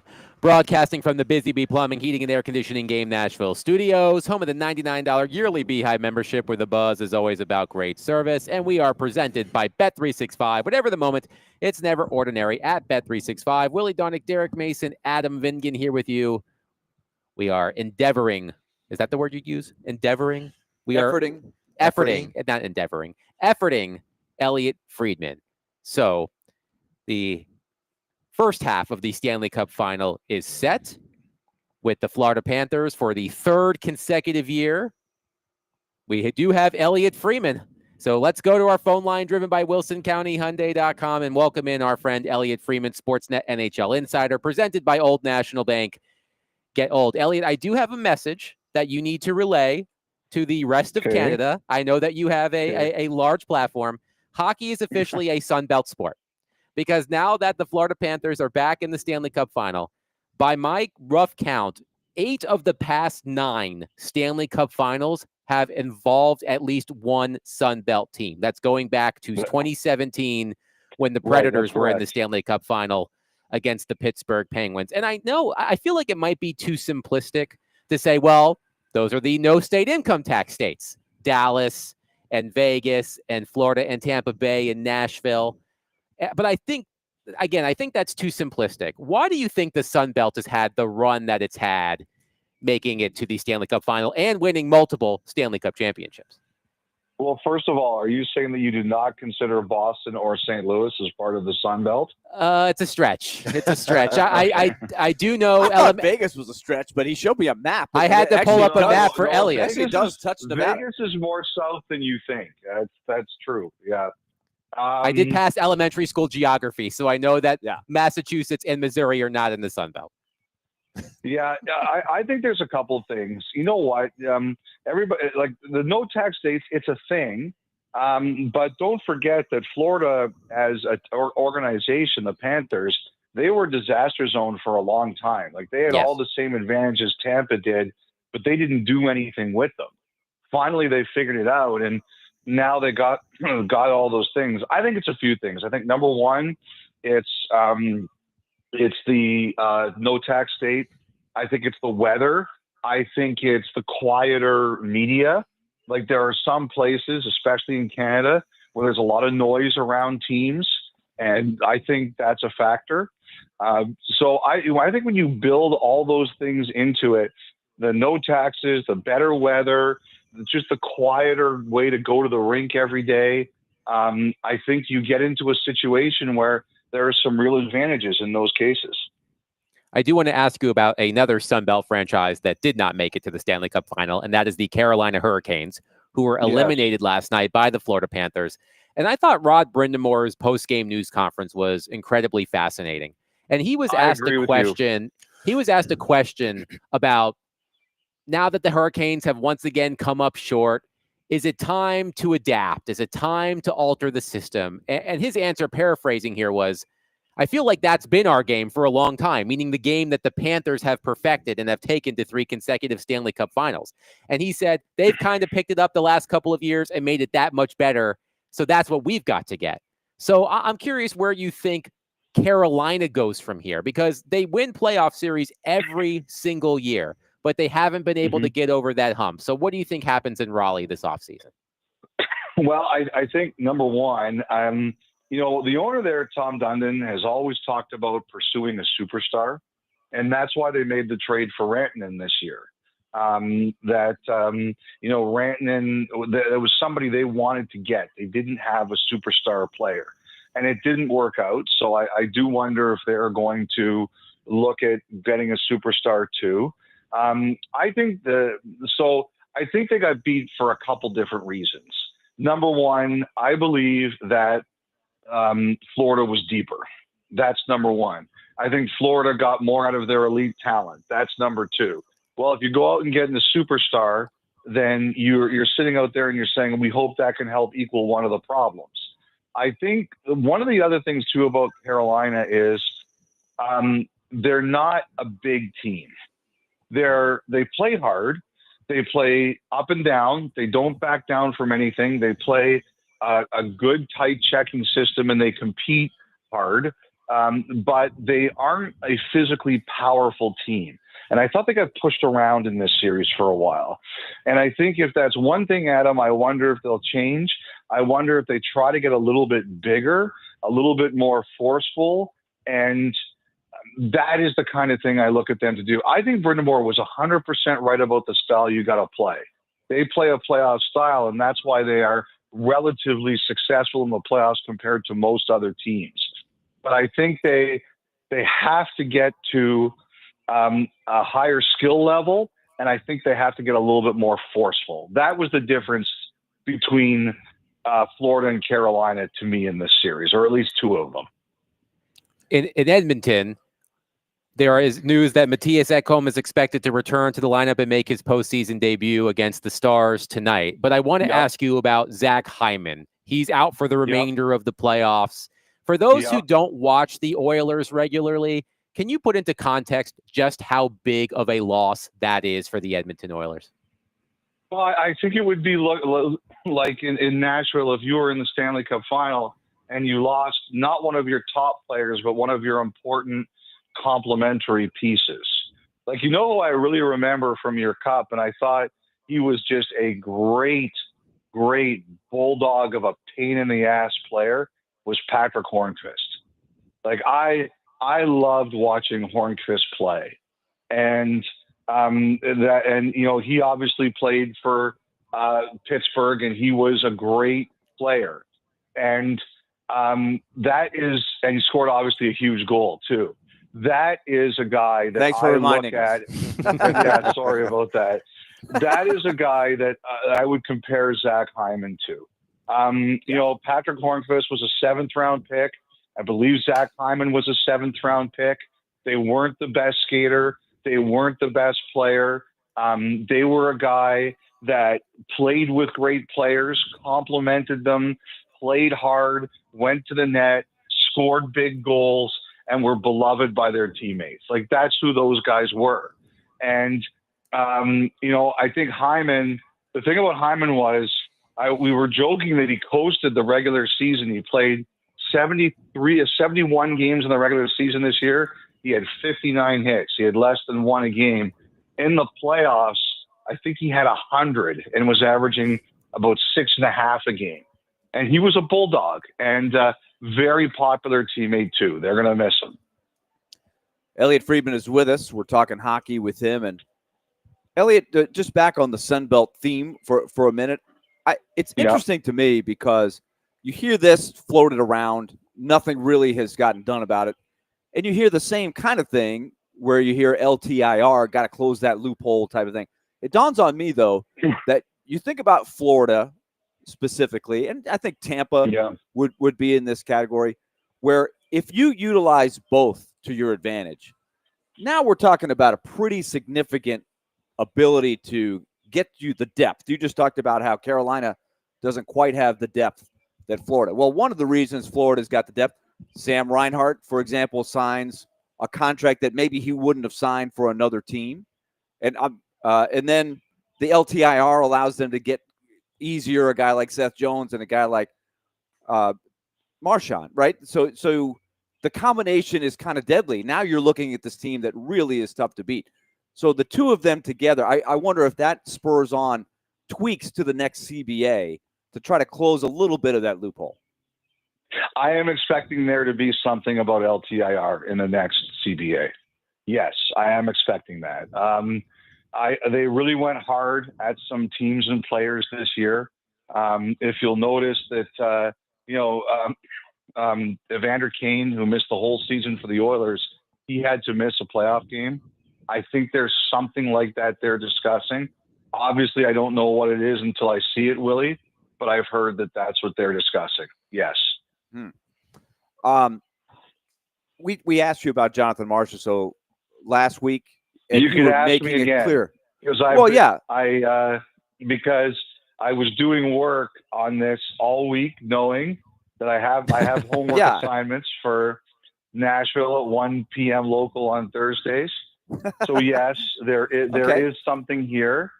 But what I am under the impression it is that I don't know that he's submitted a list of teams or anything like that. I don't think we're at that point. But I think that the Predators are aware that he would consider a trade, but it would have to be a preferred destination. And I don't think, guys, there's a lot of them. Right.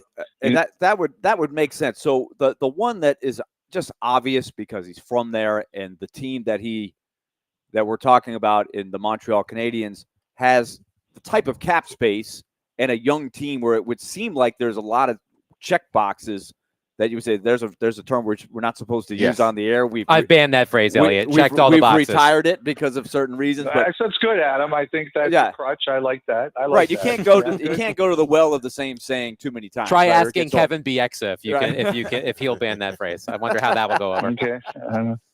But okay, so it would be easy from afar without knowing anything about where everybody's actually thinking that, hey, that might be a fit. I'm not sure. And I'll tell you what I've heard here. Number one, last year, one of the reasons Marchessault didn't end up in Montreal was they weren't crazy about the 5-year term. I'm not sure how they feel about a 4-year one. The other thing, and I don't want to totally poo-poo this because you never know what happens until it happens. But also, don't forget, Jonathan Marchessault is, he's making a good salary, 5.5 the next 4 years. He's in a no-tax state. He came from a no-tax state, Vegas, and he's in a no-tax state, Nashville, Tennessee. Tennessee is the state. Right. Montreal is some of the highest taxes in the league, and I think that may be a factor in all this. Marchessault is a guy who's earned every penny he's made. He was a late bloomer. This is the biggest contract of his career. I think there are some teams out there who, ever since his name got out, they've been kind of like, they're not convinced he's going to want to go somewhere where that could affect his salary. So we'll see. My answer to that is we'll see, Willie. But I do think that's going to be a factor. Not saying it's impossible, but I do think it's a factor in these negotiations. One team told me pretty clearly that when a player agrees to be moved out of a place like Nashville, they will look at, okay, how is their take-home number going to be affected? Yeah. Another aspect of this, when we've kicked this around by ourselves, Elliot, is I just don't see after 1 year that you would be in a mode, if you're the Predators, of just getting rid of the salary. Because a lot of times when you make these trades, it's just, will you take the salary and not get a whole lot of return back because of that? I can't see why they wouldn't try it one more year. So tell me, if you think the Predators would actually go down this road, would they be looking to do just that, or would they be looking to make a hockey trade, or else they come to that same conclusion? Let's just keep them here and let's try to give it another go. I think that you're always looking to make a hockey trade, Willie. You never go into something unless you absolutely have to, with the idea that we're going to do this simply to do it. I would say this. Nobody envisioned this happening a year ago. Everybody knows that what happened last year cannot happen again this year. And I think the reason that his name is even out there in a limited way is, to me, it says that if you're going to fix the problem of last season, one of them is your roster construction.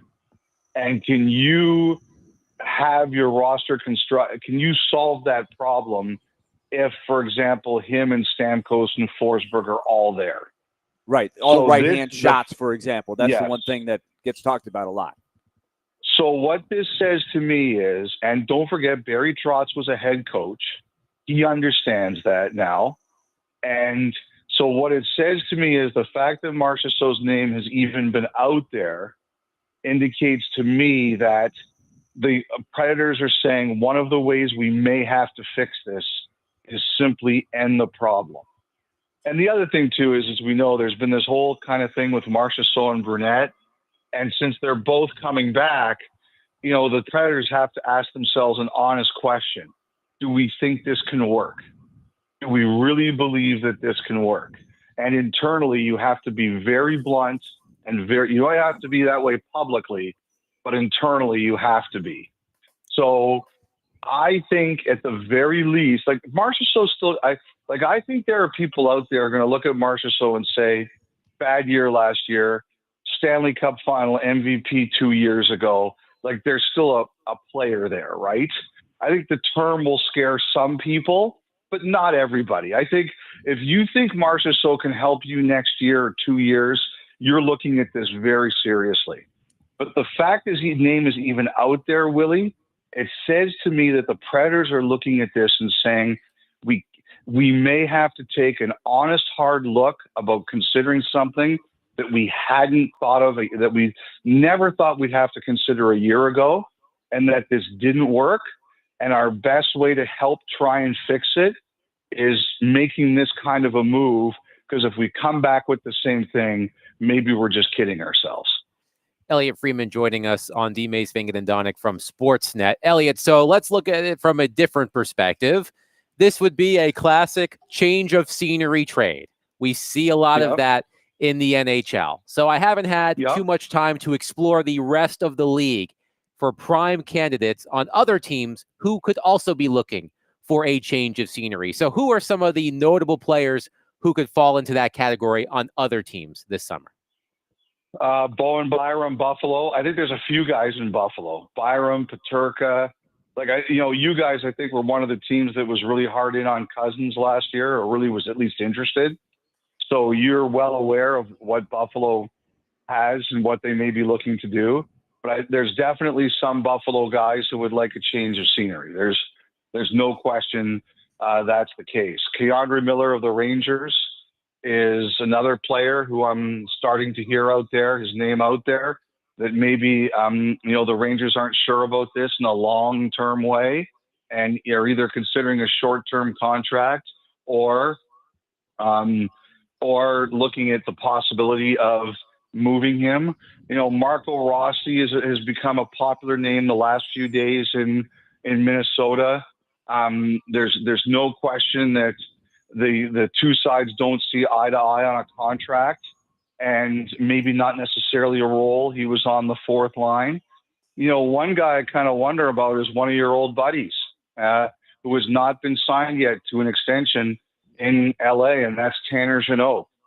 You look at the way the playoffs get played now. The Kings really missed Tanner Jeannot this year in the postseason. It hasn't gone great for him as anybody expected since he left Nashville. That's a guy I've wondered about. Could there be a reunion for you there? Elliot Freeman, Sportsnet NHL insider, joining us on D. Mace, Vingen, and Donick, as he does every Thursday during hockey season. Elliot, great stuff as always. Thank you for your time. We'll talk next week. All right, guys. Take care. Have a great week. You as well. Elliot Freeman joining us on the program. A lot to unpack there about Jonathan Marchessault, and as Elliot said, there is a lot of smoke there because he's not the only NHL insider who's reported about Jonathan Marchessault. So let's unpack all of that coming up next. 615-737-1025. We are live at Hermitage Golf Course for the 4th annual 615 Open Charity Golf Tournament, benefiting Folds of Honor and presented by Gary Force Acura and Atmos Energy. Willie Donick, Derek Mason, Adam Vingen, 1025, 1063 The Game.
How open is Marchessault to moving on after just 1 year? I think he's pretty open. I think it's within reason. Like, isn't going to probably accept a deal to just about anywhere, depending on how he shapes his list. But I do think that when you look at his season, as down as it was for a Preds team that really, really struggled to score as a whole, he's another guy who still ends up with 21 years in a bad year. And at $5.5 million, not an exorbitant contract by any stretch of the imagination. It's the term on it that's problematic for a 34-year-old. But if you're a team out there knowing that the cap is rising significantly and you have aspirations to take a big step forward next year, why can't Jonathan Marchessault be part of that in a 30 to 35 goal clip if you're betting high?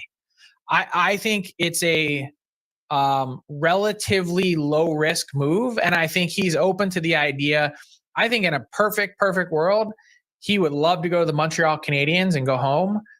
I don't know how open they are to that, given the term on his deal, but you could see him helping a pretty good offense already kind of continue to take that next step, and feels just like a true Marty St. Louis type player, doesn't he? That was Frank Saravalli, NHL insider for Daily Faceoff. There is a lot of smoke around Jonathan Marchessault. We just heard from Elliot Friedman. There was Frank Saravalli. Chris Johnston of The Athletic has Jonathan Marchessault on his new trade board today at The Athletic. So a lot of smoke around Jonathan Marchessault. But Willie, there was something that Elliot said that you highlighted to us during the break that I want you to share. You know, because I had listened, you had let me know about that Saravalli podcast. So Frank Saravalli does a good job, has for a long time. Daily Faceoff is a pretty popular site. So I listened to it. It made sense to me that was logical. What I had not considered is something that Elliot brought up right away. You were talking about the Sun Belt and the no state income tax. Jonathan Marchessault has played his entire career in the Sun Belt, Tampa Bay, Florida, Vegas, and Nashville. So he is not used to taking the big chunk of state tax or province tax, whatever, out of the paycheck. And so that would be a significant jump. And he does have a modified no trade clause. So it's not as simple as I'll go home, because what that podcast, the Daily Faceoff, just talked about does make some sense. Montreal has got some young guys. They could use a veteran who's been up the chain and to the top of the mountain. You know, that would seem to make a lot of sense there. And he's from there. That could be good. Martin St. Louis seems like his kind of guy. You know, they play a different system. They play a little more deliberate. They're a little bit more probably angled towards the way he plays than the way Andrew Brunette likes to play, which is a little more straight line. So I see a lot of things that line up, but that is a big one. So I don't know. Now, my thing is, okay, I can see because people, like, players choose to go to places for various reasons. Some it's I want to go to win a championship, that place, or I want to go to make as much money as I can. You know, so I can see Marchessault, if he didn't win a championship and he thought Montreal was close to a championship, like legitimately was going, then they're on the come up. Yeah, but I'm saying, like, they're building within the next year or two. Mm-hmm. That probably won't happen. Exactly. So if I think then I'm more inclined to sign with them, because the money I may lose in taxes, I generate because I win a championship. But because he's already run that championship, I'm not sure now he's going to want to go to a place that's going to take majority of his money. And they're nowhere near, at least in the next 2 years or so, of winning a championship. So here's my stance on this idea of trading Jonathan Marchessault. I'm not giving him away. He has 4 years left on his contract, signed last summer, $5.5 million cap hit through those 4 years. I am not attaching a sweetener to get rid of him. So if a team says, we'll take him on, but you have to attach a second-round pick, no, thank you. I'm not that desperate to get rid of him. At least that's me talking. I can't speak for Barry Trotz. I'm not doing that. I'm not retaining salary. Like I'm not giving him away. If there is a hockey trade out there and there is a comparable player who also needs a change of scenery, and you swap them, I would be open to that. So what if they said, give me a second round pick, you take the salary, and maybe as a player, would you do that? Because you're giving up a second round pick, but second round picks isn't like they're not like they are in basketball or football. You So can find a lot this, of good players in the second round in the it, NHL. But if they're taking a salary and you're giving up a second round pick, isn't that should be a win-win, right? What do you think, Willie? I lean your way. I don't think they should just bail and just say it's a sunk cost and we're going to give them away. I don't like that mentality. I don't think it's there. And I'm not sure that there's free agents out there on the market this particular offseason where you could justify it and say, we'll take the money and we'll spend it better elsewhere. I don't know that that's also because let's go back into history. When they traded PK Subban, they didn't really get any assets back to speak of. They got a couple of second-round picks. It was underwhelming. A couple of middling prospects, none of which I don't think really turned into anything. Don't you dare disrespect Steven Santini, Willie Donick. Steven Santini, he was Jeremy Davies. Deal. I think they drafted. But it was Igor, a cap dump. Igor Afanasyev was one of the draft picks. And they used that money to sign Matt Duchene. That's where I was going. So they justified it by saying they wouldn't have been able to go after Duchene had they not been able to offload the entire $9 million. They essentially took the same money and gave it to Duchene. Basically. Yep. So I don't know that there's that guy out there that they have their eye on this year where they could say, well, let's offload Marchessault's salary. We'll take that 5 point whatever million, and we've got this guy that's going to fit better. But at the same time, Elliott brings up 2 points that I think he's really done his homework because I think this is the crux of it. Can Andrew Burnett and Jonathan Marchessault be on the same page, make up after clearly a year where they were not in sync? Right? You can make it out to be as dramatic as you want or non-dramatic. But the fact is... There was a little tension there. Sure, on some level. Mm-hmm. And the bottom line is, as a result, neither the team nor Jonathan Marchessault was effective. Right? So can they figure that out? And the other part that I think has been undersold is the Jonathan Marchessault, Philip Forsberg, and Steven Stamkos all shoot right-handed. And that doesn't mix very well on the ice. It doesn't mesh very well. And when I first heard that, I was like, well, they'll figure it out. These are three great players. The more the year went along and I would ask more people about it, the first person that brought it to my attention was Ray Ferraro just a couple of days after they made these moves. He's a very astute hockey guy. He said, is that going to work? Those three guys on the power play all shooting the same way, the dots don't connect very naturally. Could that work? And it was a thing. Yes, they did have that 20-game stretch where they played together on the same line and they all seemed to get hot at the same time. That was nice, but long term, I still think that is a round peg in a square hole to a degree, which is another reason why I think you would consider all this if you had a quote hockey trade there. Nate on our text line says, the big problem I have with moving Marchessault is that there would be little to no grit on the team. I think I would be okay doing it if the Preds could get Tanner Jeannot back for the grit factor. And Elliott mentioned that Tanner Jeannot may be needing a change of scenery ever since, let's be honest, ever since David Poile on his way out the door fleeced the Tampa Bay Lightning for Tanner Jeannot. Jeannot has not been the player that scored 20-plus goals that 1 year in Nashville, but he does remain a heavy presence, throwing the body, all of those things. But I do want to touch on something that I asked you to during the break, and I'm trying to see it from both sides, because this was my question. What would it say about Barry Trotz if he traded Jonathan Marchessault this summer? Because that would be 2 contracts that he has signed that he has moved off of within a year of signing him. 3. What was the third? Well, I think if you count trading Alex Carrier, I would put it in somewhat of the same category. Okay, so it might be 3. Yeah, that's fair. Maybe even Dante Fabro would be in the same sort of umbrella. That is true as well. I'm thinking keep the asset and then pivot off of it. But I'm thinking Tommy Novak and Jonathan Marchessault, because my first thought was, one angle was, what does that say about Barry Trotz's talent evaluation skills, that he signed those two players. Again, I'm thinking Novak and Marchessault, but you're right about Carrier and to an extent Fabro.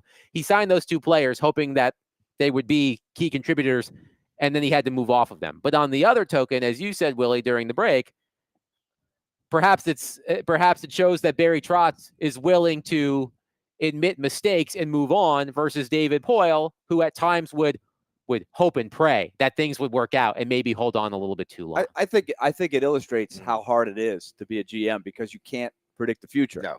And I think there are some GMs that are much more, let's not get too caught up in today and let's ride it out. Let's play it out a little bit more and give it some time. I think David Poile would fall more into that category, whereas Barry Trotz, who has the coach's DNA, is a little bit more in the trenches every day with his mindset of, man, this isn't working. This isn't working. Do I need to pivot out of here and just try something different? I don't know if it's evaluation. I don't know if either one is wrong in the evaluation. But I do think there are traits that GMs have. Some are more patient than others.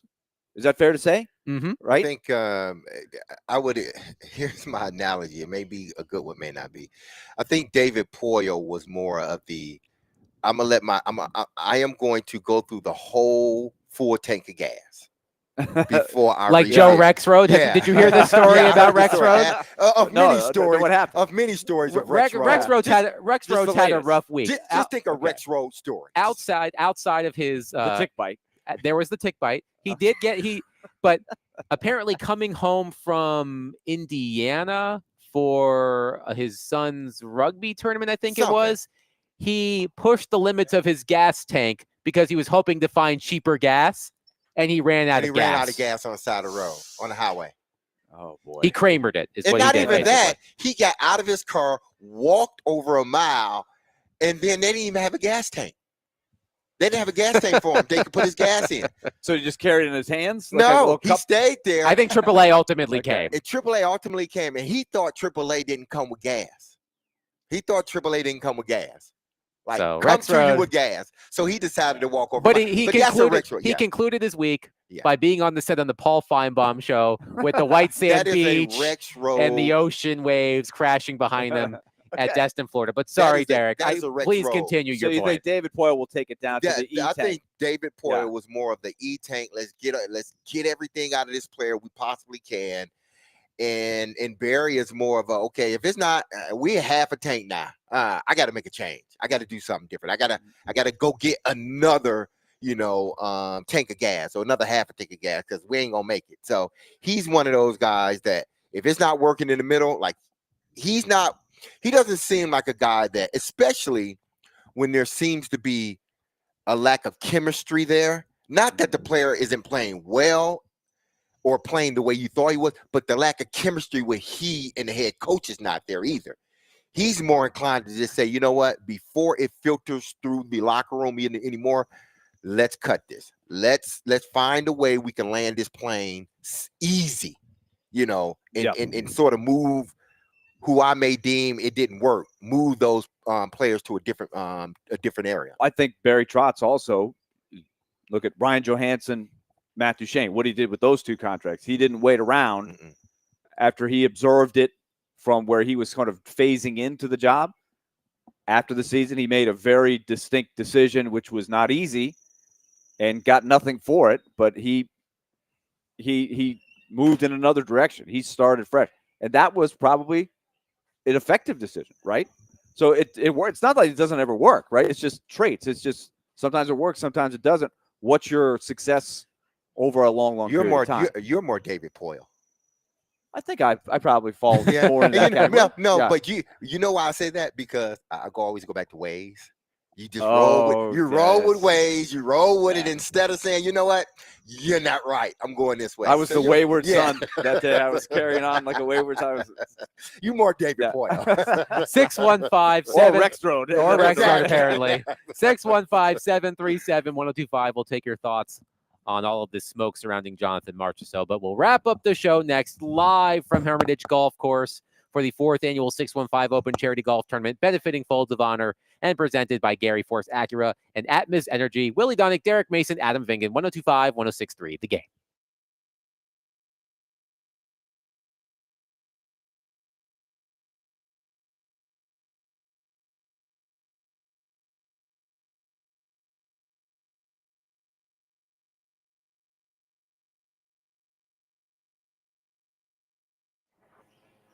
Okay, let's talk F&M Bank. Banking made easy on purpose.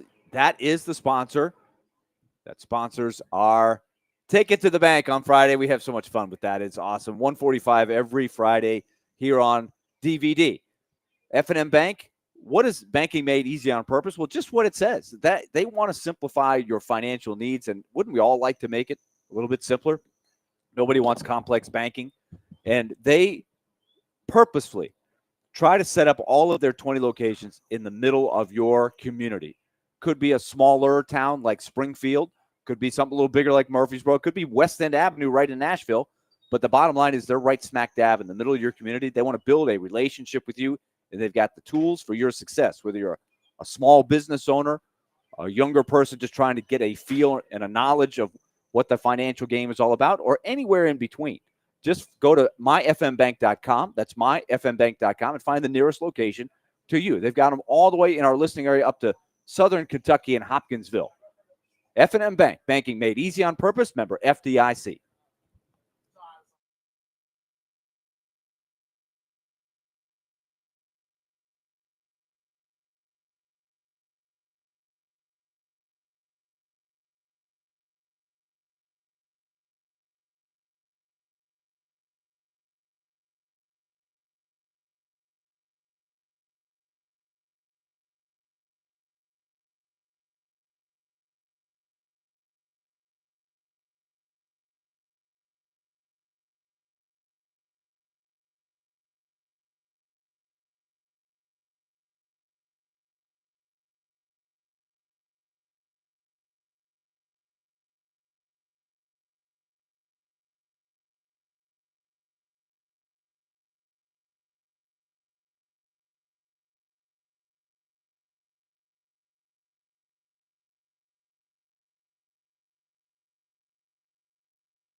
D. Mace, Vingan, and Donick, 102.5, 106.3 The Game. Willie Donick, Derek Mason, Adam Vingan live at Hermitage Golf Course for the 4th annual 615 Open Charity Golf Tournament benefiting Folds of Honor and presented by Gary Force Acura and Atmos Energy. A reminder that you can visit 615open.com to take part in a silent auction benefiting Folds of Honor. And as we usually do, as we transition out of our show into Stillman and Company at 2 o'clock, Jared Stillman in the house. Hello, Jared.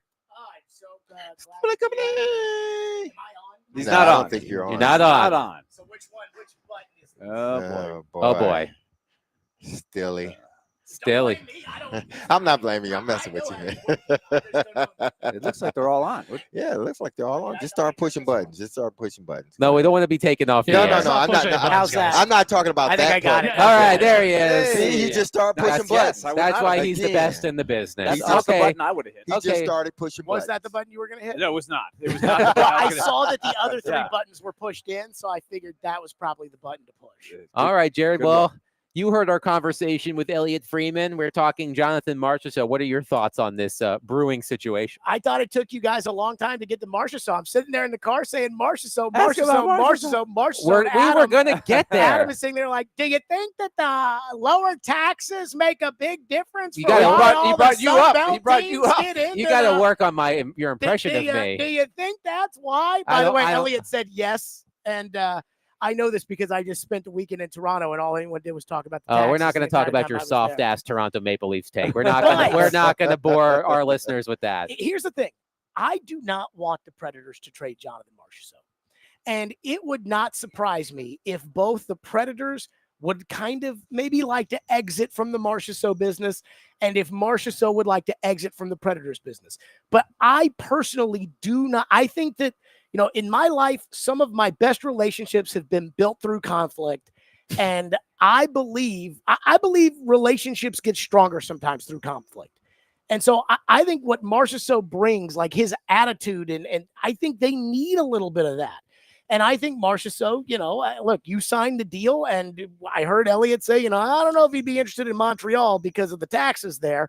And so he only has a couple places he'd like to play. Well, beggars can't be choosers.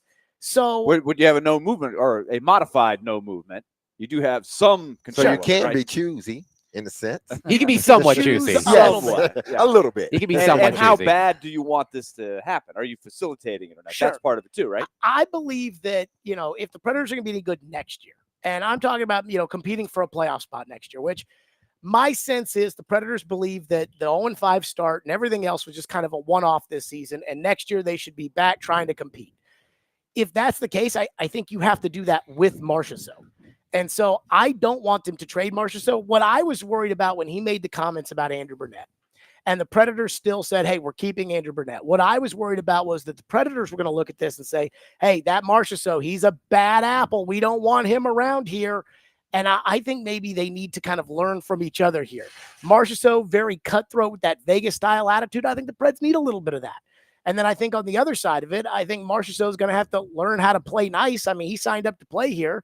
He signed up to be part of the solution, so go be part of the solution. So I want him to stay, and I just not sure that there would be like a really good return for Marchessault. So unless you're just trying to get rid of the money to go spend it on somebody else, I personally would like to see Marchessault stay. I think, speaking of cutthroat attitude, doesn't seem like there's a lot of that happening at the Tennessee Titans facility. We talked a lot about Jeffery Simmons yesterday and today. I know you talked about Jeffery Simmons, among others.